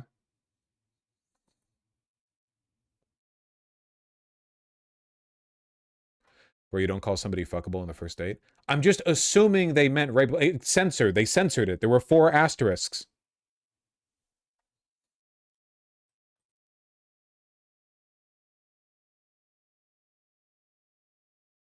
Don't worry about it. Anyway, the only way forward from here, unfortunately, these people need to be, like, completely disenfranchised. We just need to make it impossible to live as them. Like, these people are anti-human. They're not happy anyway, so, you know, we're not really losing much by further ostracizing them. They just need to, like, we need to return to the social standards of ostracization that we accepted basically up until the internet became a thing.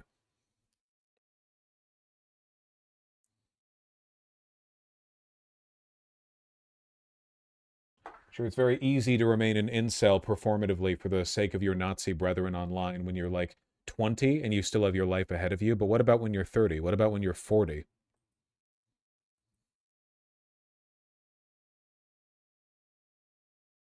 If the right can say Renee Good deserved to die, we can say Charlie Kirk deserved to die? No, they can't say Renee Good deserved to die. Because it's not true. And you can say Charlie Kirk deserved to die. You don't have to concede to there.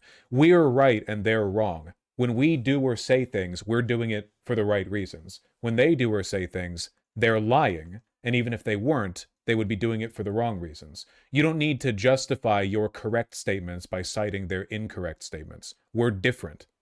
They're nothing like us.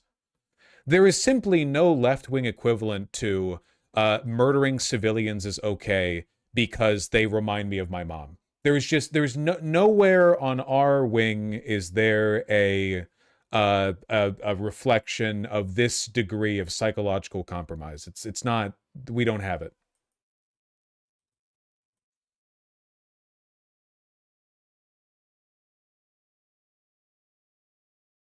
They are very much not like us.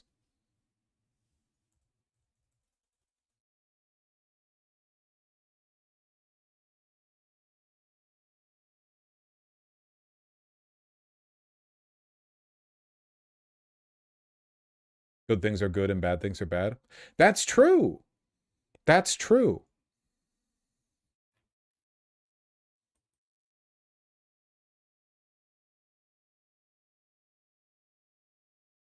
As much as I agree with the sentiment, it sounds very horseshoe theory. Isn't it the opposite of horseshoe theory? My position here is that we're so unalike that we couldn't possibly have anything in common on those points. Isn't that the opposite of horseshoe theory?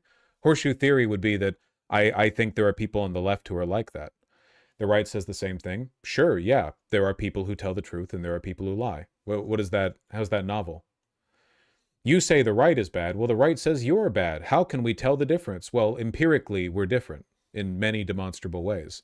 It's pretty much like the point of the channel, really.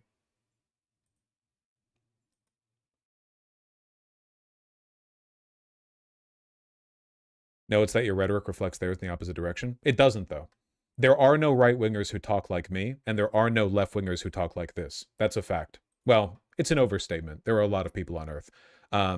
But there is a massive, if it's a bimodal distribution, the peaks, the two modes are so fucking far apart from each other, man. The overlap is maybe like incredibly marginal.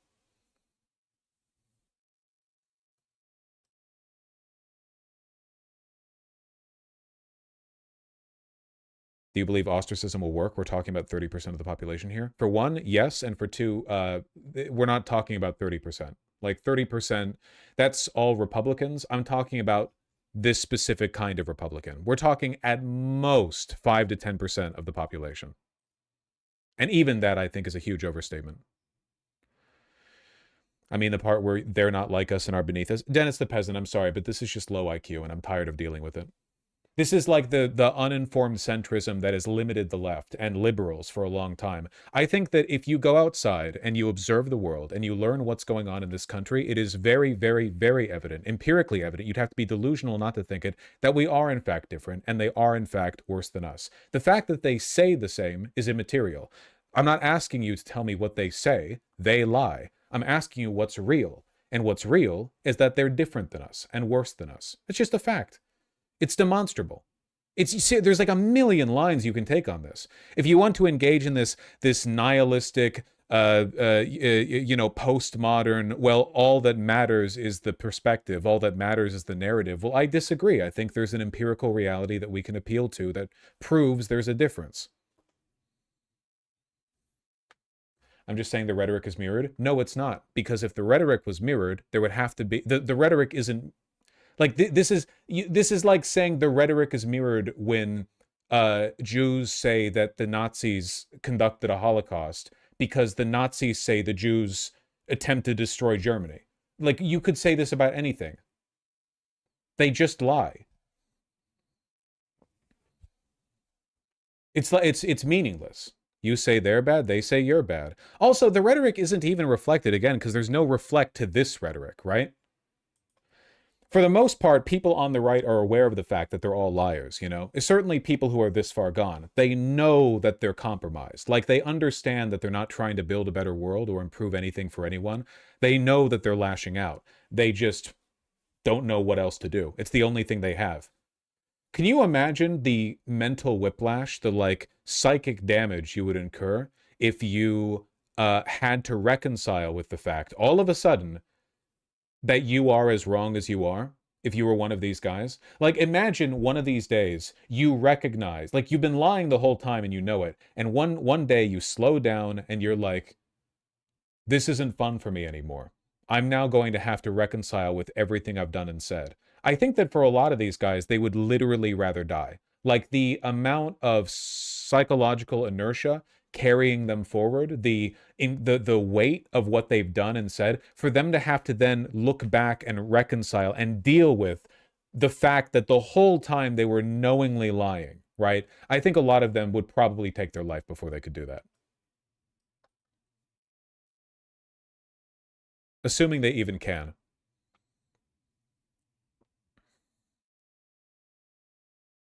Usually when something happens, their mother or daughter. I have a feeling that the kind of person we're talking about would probably celebrate if their mother or daughter was murdered.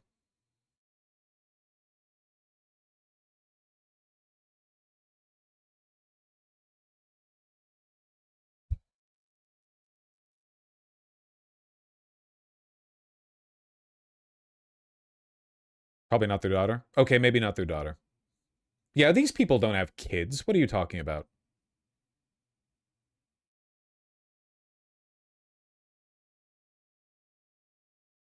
Come on, there are people on the left that explicitly tell lies to further their agenda. When did I say the people on the left never lie? Why, what is with the contrarianism, man? The country is falling apart. Is this really the time? I'm not saying people on the left don't lie. There is no comparison on the left to this. There literally isn't. Also, the kind of willful, like, omnipresent dishonesty that you see from the right, there is no mirror to this. There just isn't, okay? Partisan hackery or campus whatever, you know, these are, I mean, to the extent that they're not truthful, and often they're not, they don't represent the worldview that these people have or need to have in order to lie as freely as they do. They just don't. It's a mental illness, you know? It's not even a cognitive decision for a lot of them.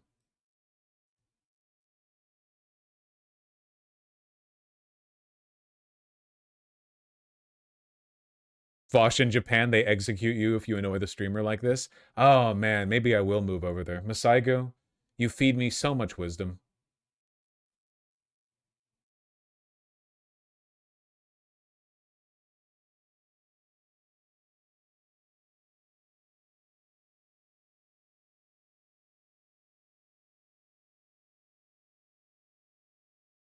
In Canada, they do the same as well, by the way.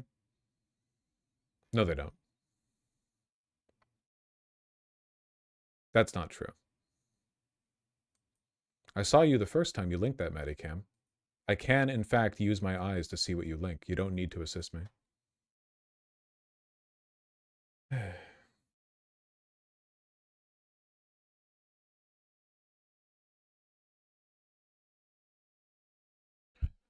Bringing more people down to Louisiana. Or sorry, not to Louisiana. From Louisiana to Minneapolis. Bringing them up, then, it would be.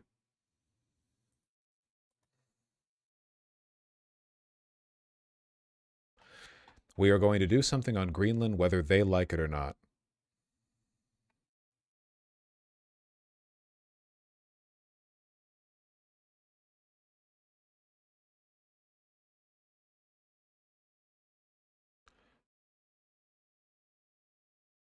Their time is limited. They know they don't have long.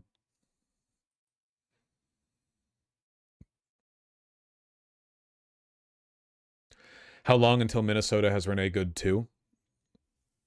I don't know about Minnesota specifically, but I think it's reasonable to assume that ICE murders are going to ramp up in the near future.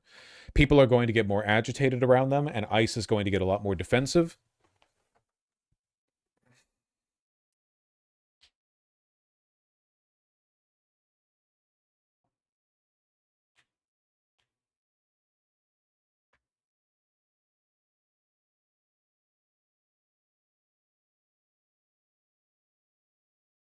When you say their time is limited, what's actually going to concretely stop them? There are consequences to incompetent governance beyond just, you know, Democrats stopping you. It goes beyond that.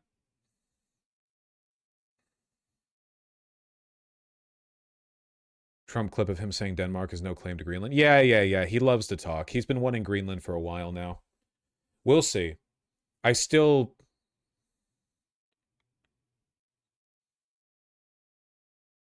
don't know. Even Senate Republicans are unhappy with this shit. They've started to feel comfortable attacking Miller and Vance about their actions re Greenland. Nah, maybe a couple have. Still, at most there you're getting the classic good czar, bad boyar, right? Can't criticize Trump. Never can criticize Trump, you know. It's just people around Trump are giving him bad information, which is true.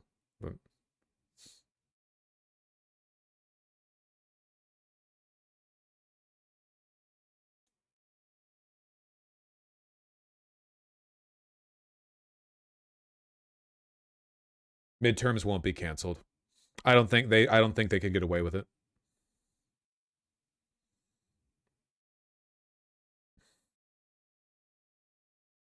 What are the midterms going to do anyway? The president does everything on his own.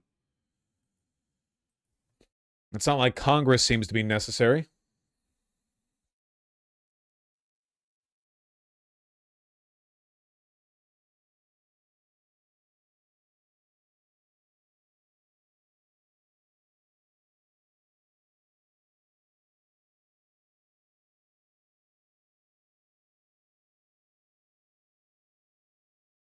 Dog, I'm so fucking tired.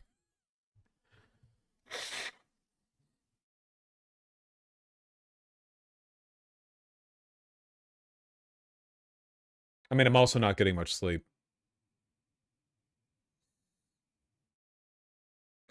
I saw a clip of this, but not the whole thing. I'm also here to talk about what I think is amateurish behavior with respect to the treatment of our NATO allies. And it has to start with an interview that I saw with one of the president's senior policy advisors, Stephen Miller, on CNN a couple of nights ago. Mr. Miller said that the U.S. government, obviously, Greenland should be part of the U.S. And coincidentally, of course, this is an ancient man who's retiring soon. He feels comfortable criticizing Miller, but not Trump. They haven't broken yet. That is absurd. We have to go back and take a look at the relationship to Greenland. And why am I coming to the floor, a senator from North Carolina? Because since 2018, I have been the Republican leader for the Senate NATO Observer Group. I've gone to every NATO conference. I've gone to the Security Conference. I've met with almost all of the leaders of the countries who are part of the 32-nation coalition known as NATO, the North Atlantic Treaty Alliance Organization. Thank you. Can't fucking listen to this guy talk, man. They're all such cowards. They know that everything's headed for the fucking ditch. They just don't want to be they don't want to be the last idiot to criticize Trump before he dies. You know, that's all what they're doing. They're playing hot potato with Trump's favor. They don't want to be the last guy. Like they're all thinking everything's going to shit. So the moment it becomes, remember what they did with the Epstein files, where none of them but a few were willing to sign on to the discharge petition, but then the moment the discharge petition got signed, every single one of them but one voted for it. None of that, all of them know this is wrong. None of them are willing to speak up. They're just waiting for Trump to die or for something to shift, and then all of them will become, they're crawling out of the woodwork. Oh, we always disagreed. We were coerced. We had no choice. Blah, blah, blah, blah. Trials for all of them. They're fucking... Yeah, one day they will have all been against this.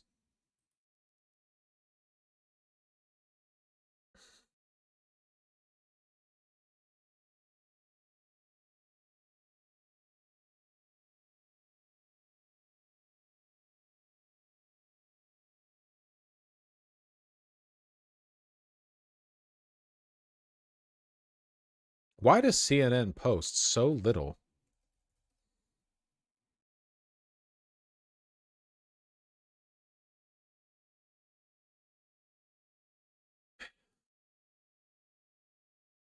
Nnamdi Egwuonwu is there for us. Nnamdi, what exactly is happening? Katie, as you can see, a very, very volatile scene behind me. All this is very, very quickly moving and developing, but I'll tell you what we saw. We recognized 3 people that were counter-protesters that have come to the building pretty consistently. They're very pro-Trump supporters. You can see these barricades that have been put here just in the last 24 hours. Federal agents have been trying to push people towards these barricades in order to ensure that entrance isn't clogged. The rule is simple. If you get too close, they will start to spray tear gas. Well, these 3 counter-protesters went into this no zone, essentially started getting swarmed by the other protesters here. That led into a scene like you're seeing right now. And the way agents responded, which you may again see here shortly, was first by shooting pepper bullets at the floor and then tear gas. Then we heard at least one use of a flashbang. Now, protests have been happening here all day today, and scenes like this yesterday when we were here weren't all These sounds are making me tweak. They're not pleasant.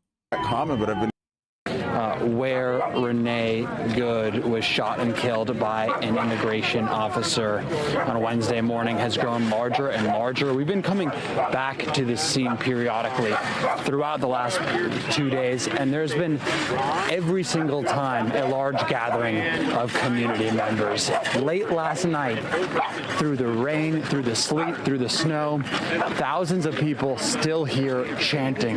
Members of the community, members of the Somali diaspora, members of the Hispanic community here in Minneapolis, members of Minnesota and St. Paul here to show solidarity for Renee Good. I want to introduce you to Bella. Bella, you told me you're a 25-year-old researcher. You're 20 years old when George Floyd was murdered. Now you're experiencing this moment. How are you feeling, and why is it important for you to be here today? I think that Minneapolis has experienced, and emphasizing that here, I think is beautiful as well. I think just as we were starting to move past George Floyd, while still remembering him, this happened and it's opened a lot of fresh wounds, but I've seen community coming together in really amazing ways. And Bella, you saw the video that Vice President J.D. Vance has just posted. You know that the Trump administration is continuing to defend the actions of this immigration officer. What do you make of this argument that this all happened in the name of self-defense? Yeah, I think it's interesting that the administration tends to use shuffle. There are lots of videos that show what happened much clearer, and I recommend that everyone watch the videos. No, man, even the video that Vance posted does not make them look good at all. Not even a little bit.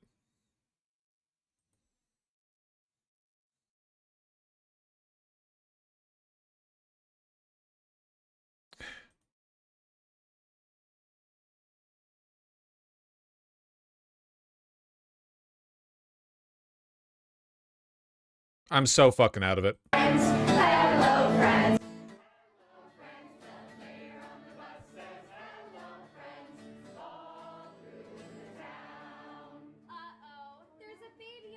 Oh my, what does the baby say? Baby on the bus says where. This isn't funny, dude. Bill Ackman's going to fucking kill himself. The Zionist deep state establishment spends so much time and political capital trying to convince everyone that both of these people were the worst anti-Semites to ever live because they don't think that Palestinian children should be vaporized by, you know, in drone strikes. And here they are. It's like they're laughing at them, you know?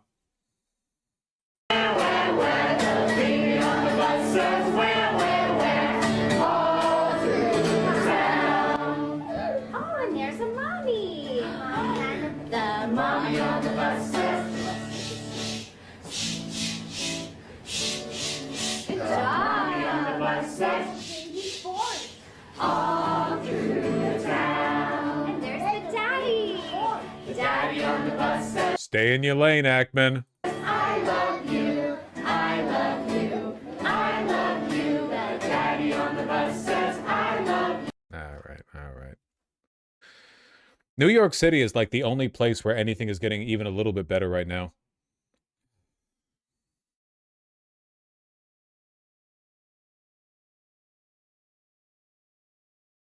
Donnie fixed a bike path. Oh yeah, I saw that. Didn't he say like this was a bike path that he'd been dealing with a bump? Is that this one? Basically, day one as mayor, he was like, finally, I'm fixing the fucking pothole outside my driveway. Few months and even beyond that is countless New Yorkers reaching out, whether it be in person, whether it be from their bike, whether it be on social media, and making clear and he quits afterwards. That they are tired of obstacles blocking their way. They are tired of biking across this bridge with an anxiety as to what will happen right at the end of it. They're tired of the drop beneath their feet. And we know that cyclists cross this bridge 2.3 million times in 2024. I was one of them. I also ran across it at an incredibly slow pace. And if you have ever felt the strain of pedaling up this bridge, you know the joy that comes with coming down. And yet, you cannot enjoy that momentum oftentimes because you have to navigate a veritable gauntlet of cycling punishment. This is just the beginning. We're really excited to kick off a $70 million more comprehensive redesign of Delancey Street and the bridge landing here into a real public space with more rational bike routes, safer for pedestrians, streetscape improvements, and bike connections going all the way down to the Bowery. When we were having conversations about what these first few days of the administration could look like, we realized that, in fact, this is something that need not wait even for us to have the additional conversations about larger streetscape changes. Thank God. Fuck bureaucracy, man. Just fucking do it. Just fucking do it. You don't need city council. You just need a team of guys. You just need an elite squad of guys. Just go around fixing shit, you know?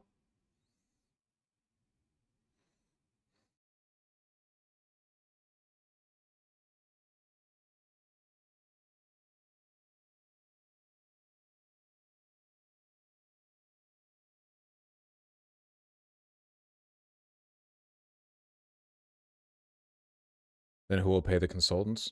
I suppose that's true. All right, I need like a mental reset, man. The maybe I should have been a game streamer, man. I should have been born a game streamer. The very rapid decline of the country is getting to me. All right, I'm straight chilling. No more politics segments for today. We'll do some tomorrow and then probably E88.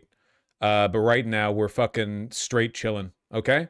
So if you're interested in politics, you have to dip out now, but I'll be here tomorrow. I'm just gonna read donos and stuff.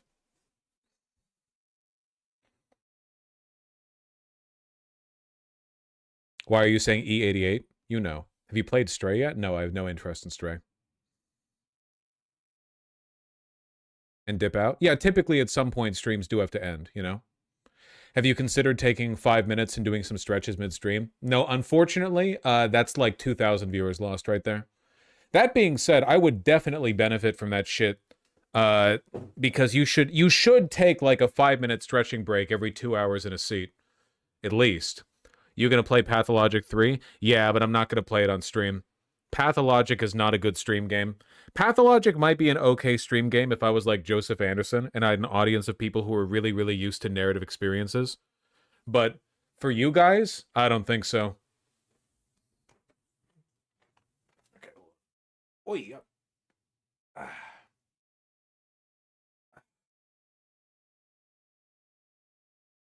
You should use your standing desk more if you need to stretch more. Yeah, probably. Isn't Pathologic gameplay driven? Yeah, but it's like insanely text heavy. It's incredibly text heavy, and I would have to read out so much out loud.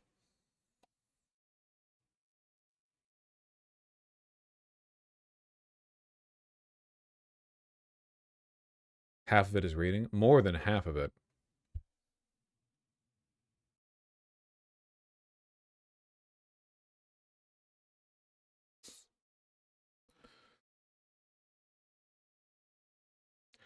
You could do little voices.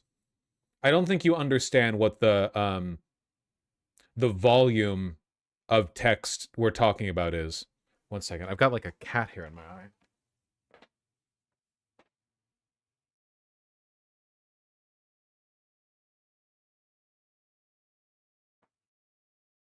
Do I have a second?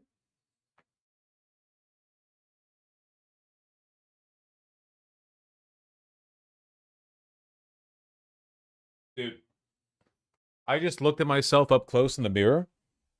I look like shit.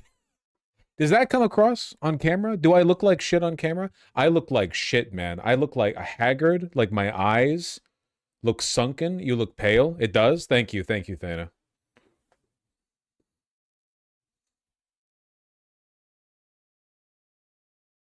You look white? Ew. That's not good. How much text in there is there in the original Pathologic? Word count.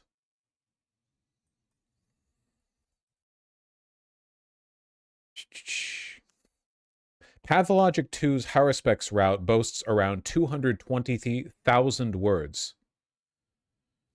In the original Pathologic,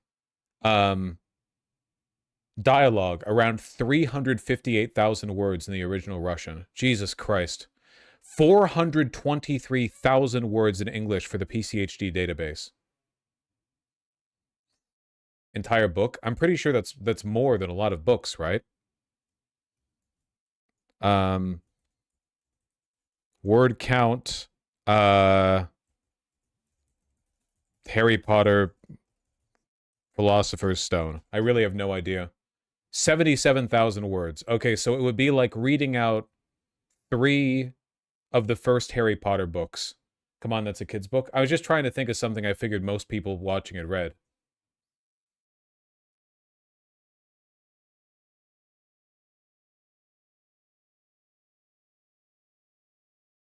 That's a lot to read out loud.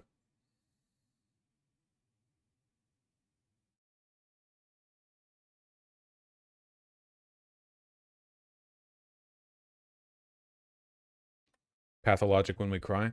I would also not read Umineko on stream. No, seriously, is it more than Disco Elysium? Well, Disco Elysium is voiced, so there is a difference in that respect. Disco Elysium word count. Also, a lot of the text in Disco Elysium you're not going to hear on any given playthrough because you don't have all of your mental faculties maxed out. I mean, it's also true of Pathologic. To a lesser extent. There is definitely more variance in what you're going to hear in Disco Elysium than in Pathologic.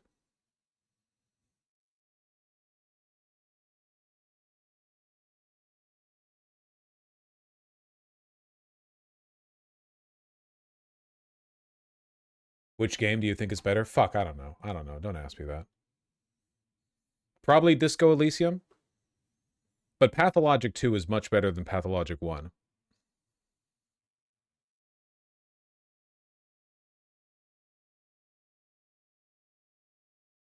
Have you played the original? Yeah, multiple times. If by the original you mean like the Pathologic 1 final cut or whatever, the HD remaster that has a fixed translation to English. I did not play the original where, you know, hey onion. I didn't do that one. You and your fucking Disco Elysium for 5 years have heard you talk about it? Then fucking play it, dog. It's insanely good. It's transformationally good. Play it. I respect it enough that to this day, I still don't spoil the game when I talk about it.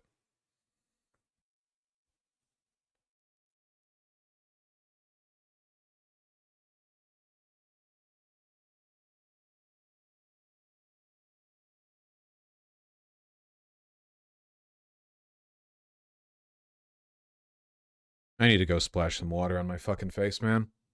Let me take a look at these YouTube shorts that I errantly began earlier. They're clothing related, so you guys better dip the fuck out immediately. You need to get the fuck out of here. I like these guys. Blue collar means work, white collar means wealth. Why? For over a century, the color of your shirt could indicate your career, and this has trickled down into some of today's biggest trends, but not in the way you would think. The term blue collar was first coined in 1924 as a reference to tradesmen, or skilled manual laborers who worked as mechanics, welders, electricians, and so on. They wore blue denim or chambray shirts because the fabrics were durable and the dyes concealed stains, and they were incredibly affordable. I found a few ads from the early 1930s, and prices rarely exceeded $1 a piece. That's about 20 bucks in today's money. On the other hand, white-collar workers took jobs that were more office-based and executive, and they wore crisp white shirts with suits or slacks. Now, as the 20th century progressed, blue-collar workwear went from functional to fashionable, embraced in the post-war era by rockabillys and greasers, and then again in the 70s by the punk rock movement. The common theme here is that workwear was seen as a symbol of rebellion, and its durability and authenticity made it desirable in counterculture. For example, Levi's denim was originally worn by miners in the late 1800s, and now it caters to an entirely different clientele. Modern workwear does retain its history, but the script has been flipped a bit. Heritage workwear commands a very high premium and has transformed into a luxury of its own. A chambray work shirt from a brand like RRL, so literally a blue collar, costs over $200, and certain Carhartt jackets are reselling for $3 grand a piece. I wonder if the buyers bought them for work. Whew. I think a friend of mine actually has that Carhartt, the red one. It's got like a quilt-lined interior, right? I'm pretty sure that I have a friend who has that. I really like this channel. Wesley Breed.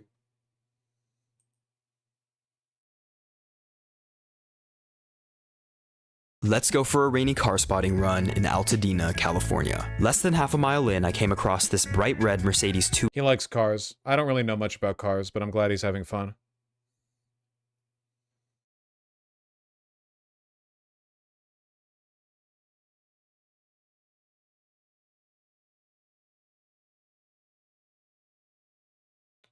Let me look at the other one.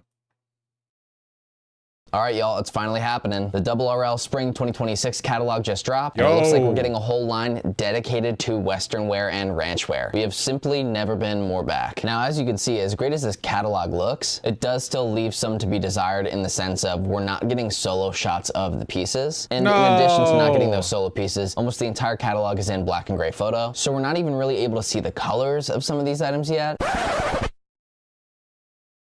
Oh, okay. But from the things that I can see, here are my favorites. Okay, so right here it looks like we're kind of getting another one of those knit sweater shirts. And this one actually looks like it's a really similar pattern to the one that I have. I love this colorway. And of course, we don't know what this one is yet, but it also would be kind of sick if this one was in real life a black and gray colorway. Now this shirt I'm very excited about. I actually found an older version of this studded shirt when I was in the Netherlands in Utrecht, and I didn't get it at the time. I wasn't... His mic is getting smothered by the turtleneck. That's a really handsome turtleneck though, huh? With like the Donegal wool. Totally in love with the black colorway, but if this one's in like a nice brown, I might be sold. It's such a cool shirt. And while I don't really have an interest in getting a suit from RRL, the thing to look out for here is the ties. You can see that this one has like a cord whip stitch around the outside. This other one with the bucking bronco, I will definitely be getting one of these. The belts also look fantastic. We're finally getting an expanded rotation of the same set of belts that we've been seeing for the last few years. And this one specifically looks like it might be cow or horsehide. You can always usually expect a really nice wool coat. It's more muted than I expected it to be. It's also more muted than I maybe would hope it to be. I sort of like when they go with some of like the oranges and the reds, sunset colors a little bit, but also with this one being more muted, probably easier to wear with a bunch more stuff. I'm also very excited that it looks like we're getting another grizzly. That's super interesting to me because there was already one that was put out in the winter line. Now this grizzly jacket looks like it's a similar cut to the other Sherpa ones that they've done before. Will this one just be another denim and Sherpa combo again? I'm not sure yet. I also absolutely love this women's sweater coat for so many reasons too. The vertical striping is great. I love that floral pattern they've been doing on a lot of stuff. There's also a reversible puffer vest that has that fabric on the inside that they've sort of teased, and there's pictures of it on the website, but the listing isn't available yet. It looks awesome though. But also with this sweater, you're getting some fringe on the bottom too, on the sleeve. That is such a nice touch. It didn't need that, but I'm glad it has it. And man, I certainly do not need another shawl collar cardigan, but this belted one looks fantastic. Everyone in this picture knows that they look good, including the horse with the braids. You know you're gonna get a lot of classic looking Western shirts, and you also know you're gonna get some of these more fun patterned overshirts. Again, I guess we'll see what the colors look like eventually. But yeah, that's pretty much all the little sneak preview that we're getting from this catalog. Let me know which ones you're stoked about. All right. I'm getting the dopamine flowing again.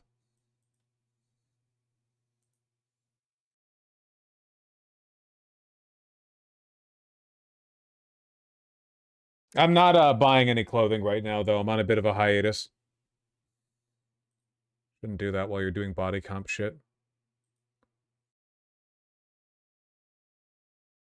Rice and beans. Rice and beans, buddy. All right, I'm reading this shit. Not alpaca. Sorry, Noah too cool for school. Thank you for the $5. Do leather belts and footwear always have to color match?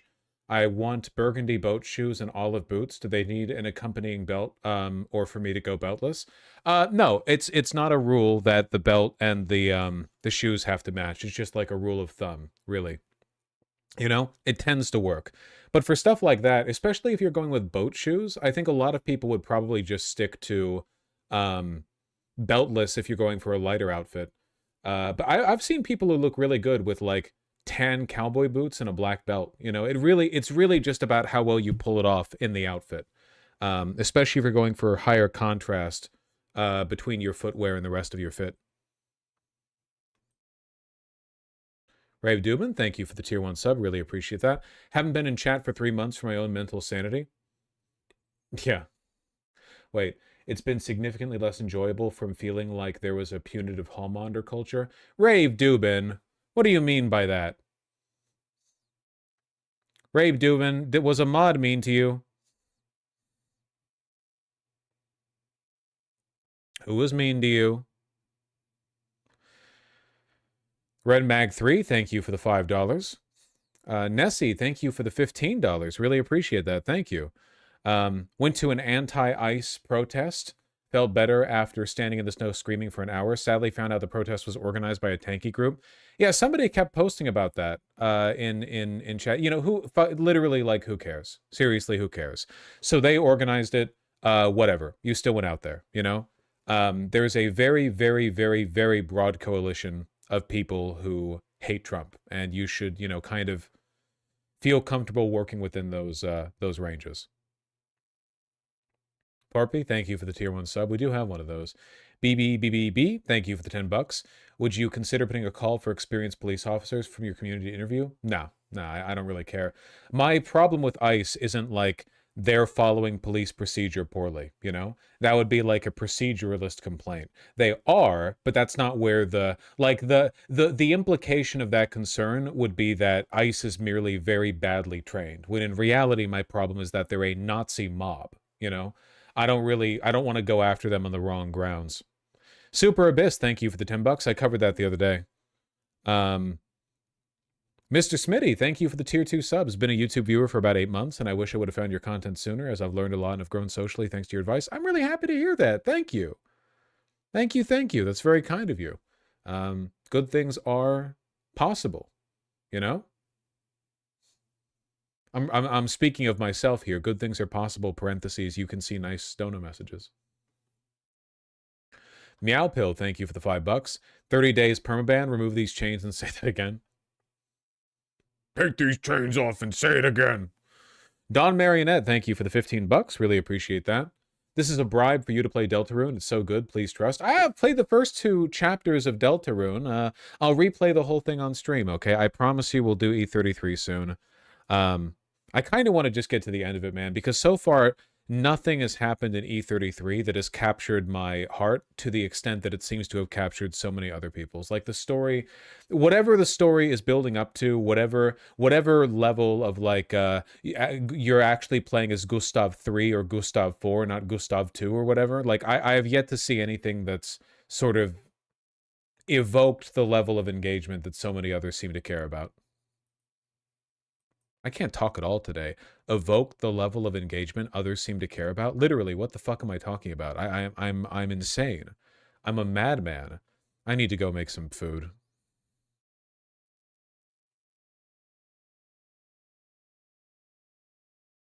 Kowalski, thank you for the $5. Nice try, but no Insta-reel right now.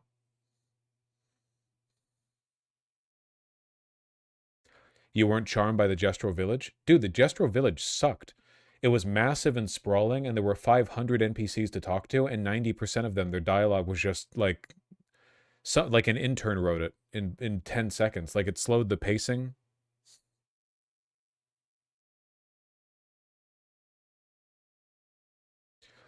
Oh yeah, you hate JRPGs? No, I just don't like bad writing and time wasting, mostly. It was so whimsical. It really wasn't. It was just like, they're all dumb fight people.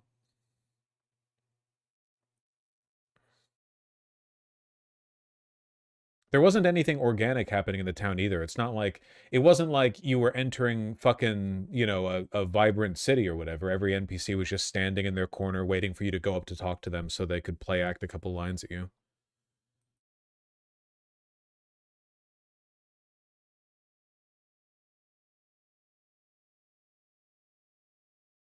Yeah.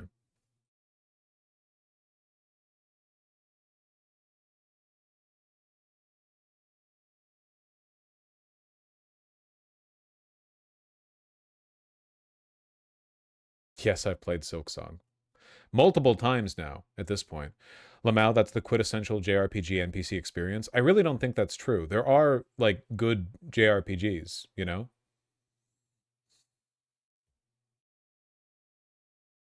It is possible.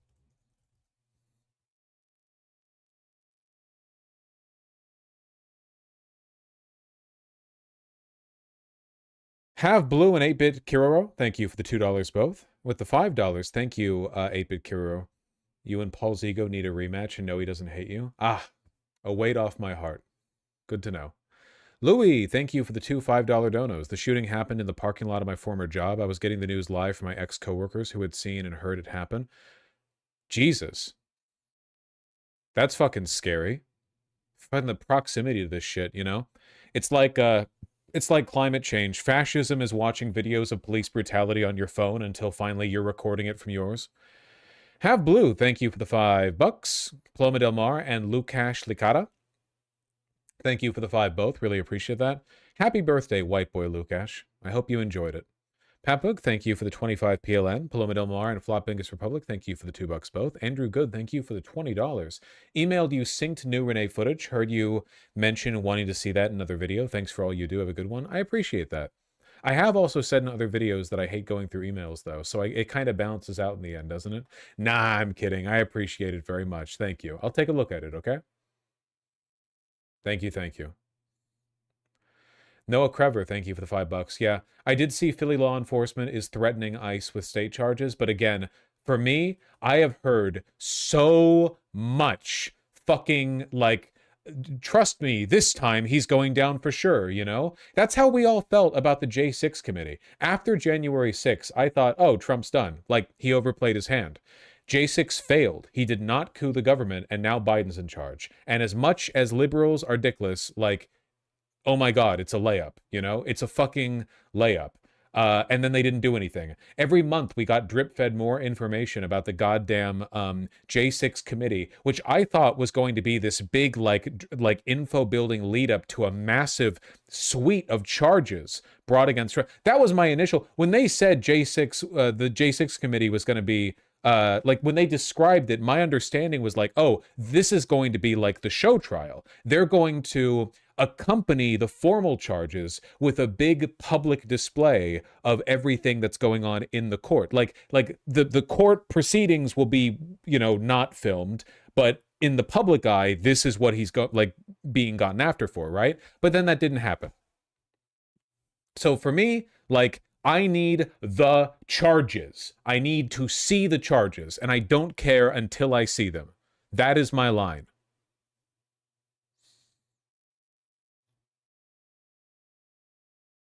I'm still very mad about it, as I will be for the rest of my life. I will never, ever, ever, ever, ever, ever not be mad about it. I'll be mad about it forever until I die. I'll be mad about it forever.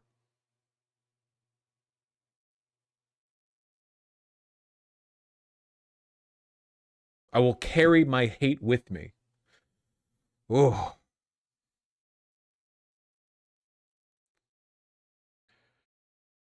Forever's a long time.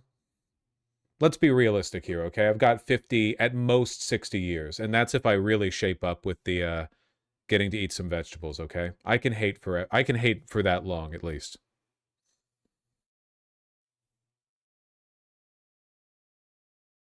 For what it's worth, last time Rave Dubin was muted was by you. Now you pop out of the woodwork, Thana, to defend your honor. I see, I see, I see.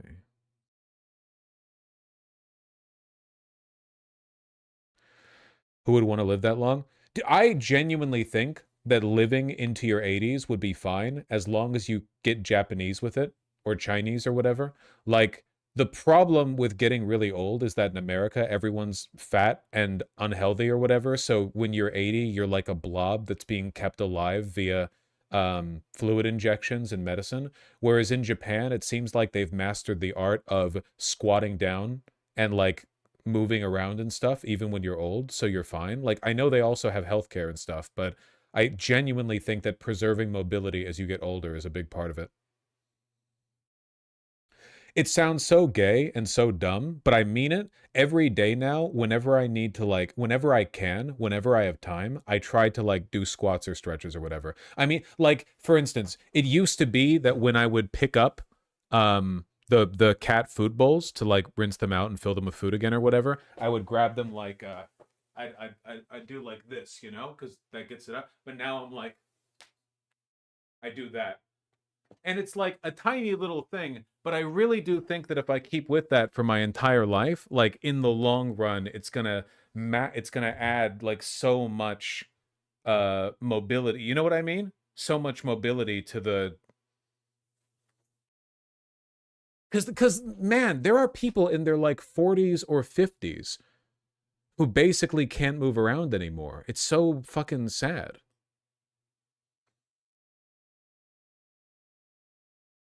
Did you just show you can bend your knees? I mean, yeah, basically. I mean, like, if you have to pick something up or whatever, if you do anything, you can just move in a way that kind of reaffirms the, you know, activates your almonds.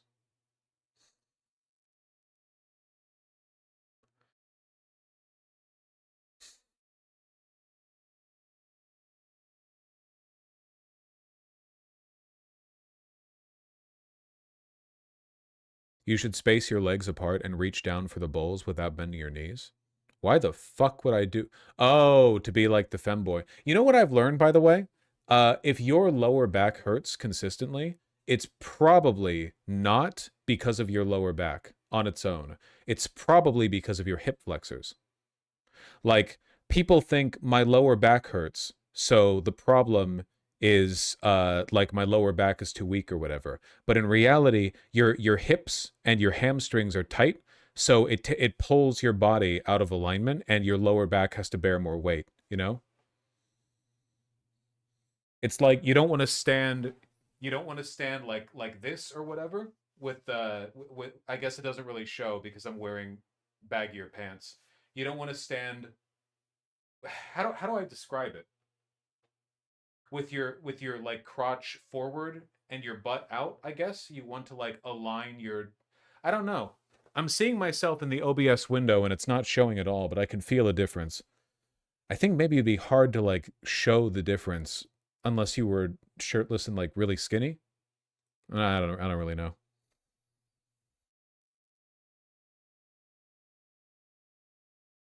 Hip flexors are gigantic. They are your lower back. How big are they?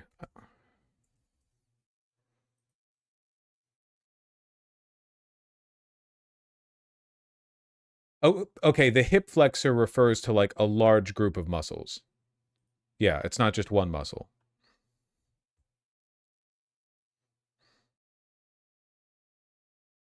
%. After using the hip abductor machine at my gym, my lower back pain's pretty much gone. Is the hip abductor the one where you're doing this, or the one where you're doing this? It's out, right? Abductor is out and induction is in.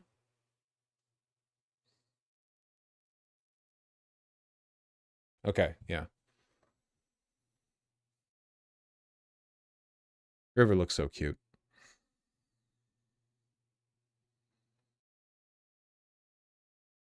I don't know, I just work here. Yeah. All right, hold on. Dotjax, thank you for the tier 2 sub. Love your content, so happy to subscribe. Thank you, I really appreciate that. Show? Oh, my beautiful partner, who's away at the moment, wants me to show. It seems they've popped in to take a look at the stream. River! River, you're being... Oh, she mad. She mad. She was so comfy.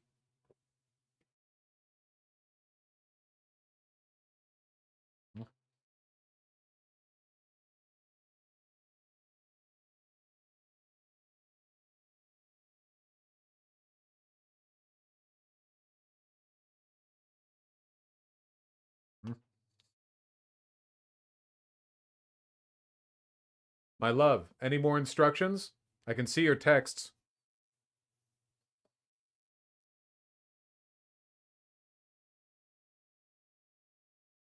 Here we go. You're so pretty. Look at your big round face.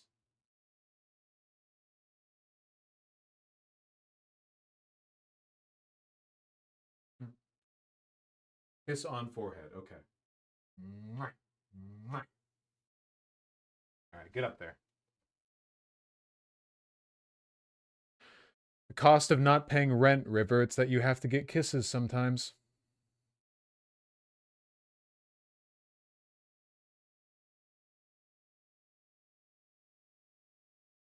The body is round? My body is round. Anyway, yeah, I'm just trying to, there we go.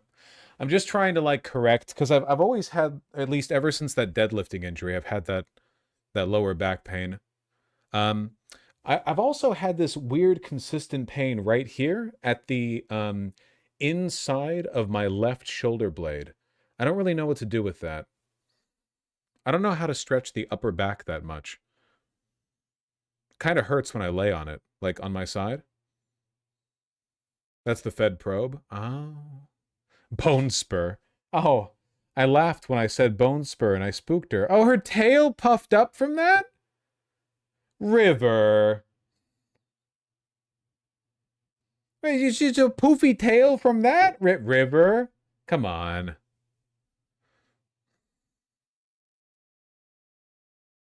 All right, it's depuffed. It's depuffed.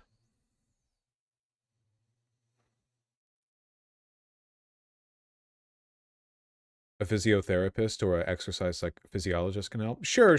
But I all they're gonna do is tell you which stretches to do. You know, it's nothing special. You know what I have been thinking of going to an expert for? Going to a cosmetic dermatologist to see if I can get into a good skincare routine. Because man, skincare advice online is fucked. It's so bad. It's so bad. Like it's like impossible to know what to do. There's just so much conflicting information.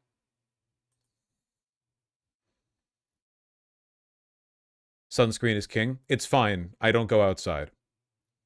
If I did, I would I would wear sunscreen. Wear sunscreen. Apply sunscreen.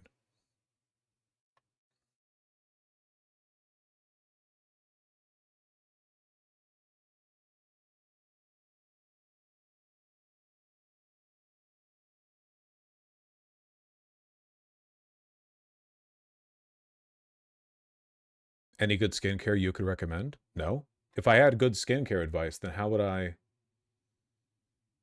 Well, then I wouldn't need to go to a cosmetic dermatologist.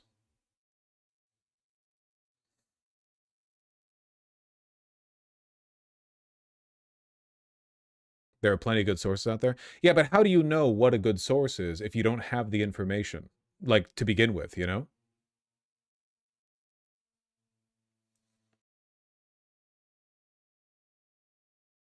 Oh, River is sheepishly returning. No longer afeared of bone spurs. All right, all right. Oh, Sake, thank you for the 5 tier 1 subs. I had to rebuke a sex worker earlier this week because she kept hounding me with requests for humiliation when I was already clearly on board, weirded me out. Wait. With requests when I was already clearly on board, weirded me out. Sake, I have no idea what if this is a pun. It's always a pun or some kind of bit, but I don't understand it. I don't understand this one. It's probably a pun, but I don't understand this one. Just start with some basics from CeraVe. Okay. But my issue is I don't know what the things that I want to correct for are. Because like my skin, you know, is not all exactly the same color. There's, you know, a blemish, and it's like, oh, I know what that is. That's like an acne scar from when I was fucking 15 or something, right? That's an easy one, you know? But what about that? What is this, you know? Like, I don't know. I feel like there's got to be some advanced lexicon that you could employ to understand what to apply, but I have no idea what it is.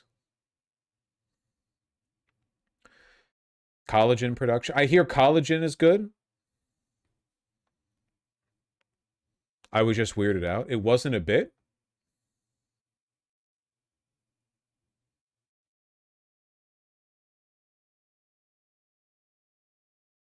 Huh. Well, not all sex worker experiences can be good.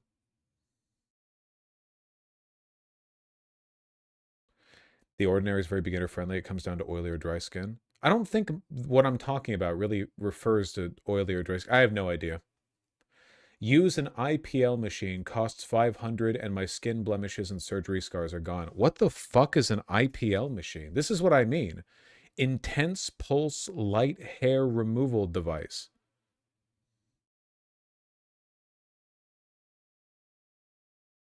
I don't know.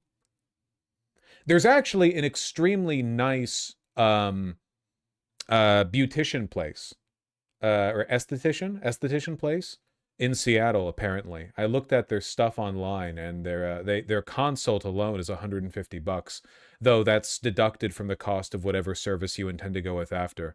I would feel embarrassed if I went over there and they were like, you should try some CeraVe, $150, please, and I'm like, okay.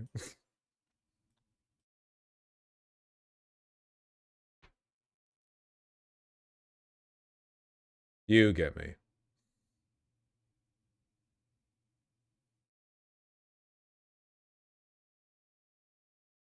Insurance typically covers demo. I'm not medically insured. Are you kidding? I can't afford that. Speaking of, thank you for the donations, everyone. I'll be here tomorrow. We'll open with politics however long we can tolerate, and then we'll do some E33. Everyone take care. Both my partners got the light pulse remover. It works. Okay. We got another endorsement for the light pulse thing. Well, I'm pretty sure they have that at the local esthetician's office. So that's nice. I just bought myself some Red Wing work boots. Ever heard of the brand for an opinion? I know you're familiar with at least having to break in leather. Oh, buddy, breaking in leather? Man, Red Wing boots, look, they're very durable. They're very well made. However, the break-in process for them does take a while. Like my recommendation, you wear some thick socks, you wear them around, you know? I mean, you're going to have to beat those fuckers in. Those are heavy-duty work boots, you know? I'm assuming you got the Iron Rangers or something with a comparable leather thickness. They're good boots.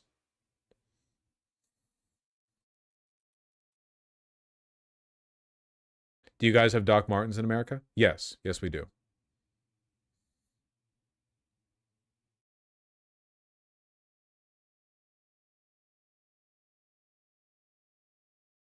Got it. Thanks. Never worn leather before. Well, those will last you literally the rest of your life if you treat them well, you know? But if you wear them consistently, you break them in. Once they're molded to your foot, they'll feel good forever, you know? All right. Love you all very much. Please take care. I'll see you guys tomorrow, okay? I'm going to go do some stretches or something. I've got it on my mind.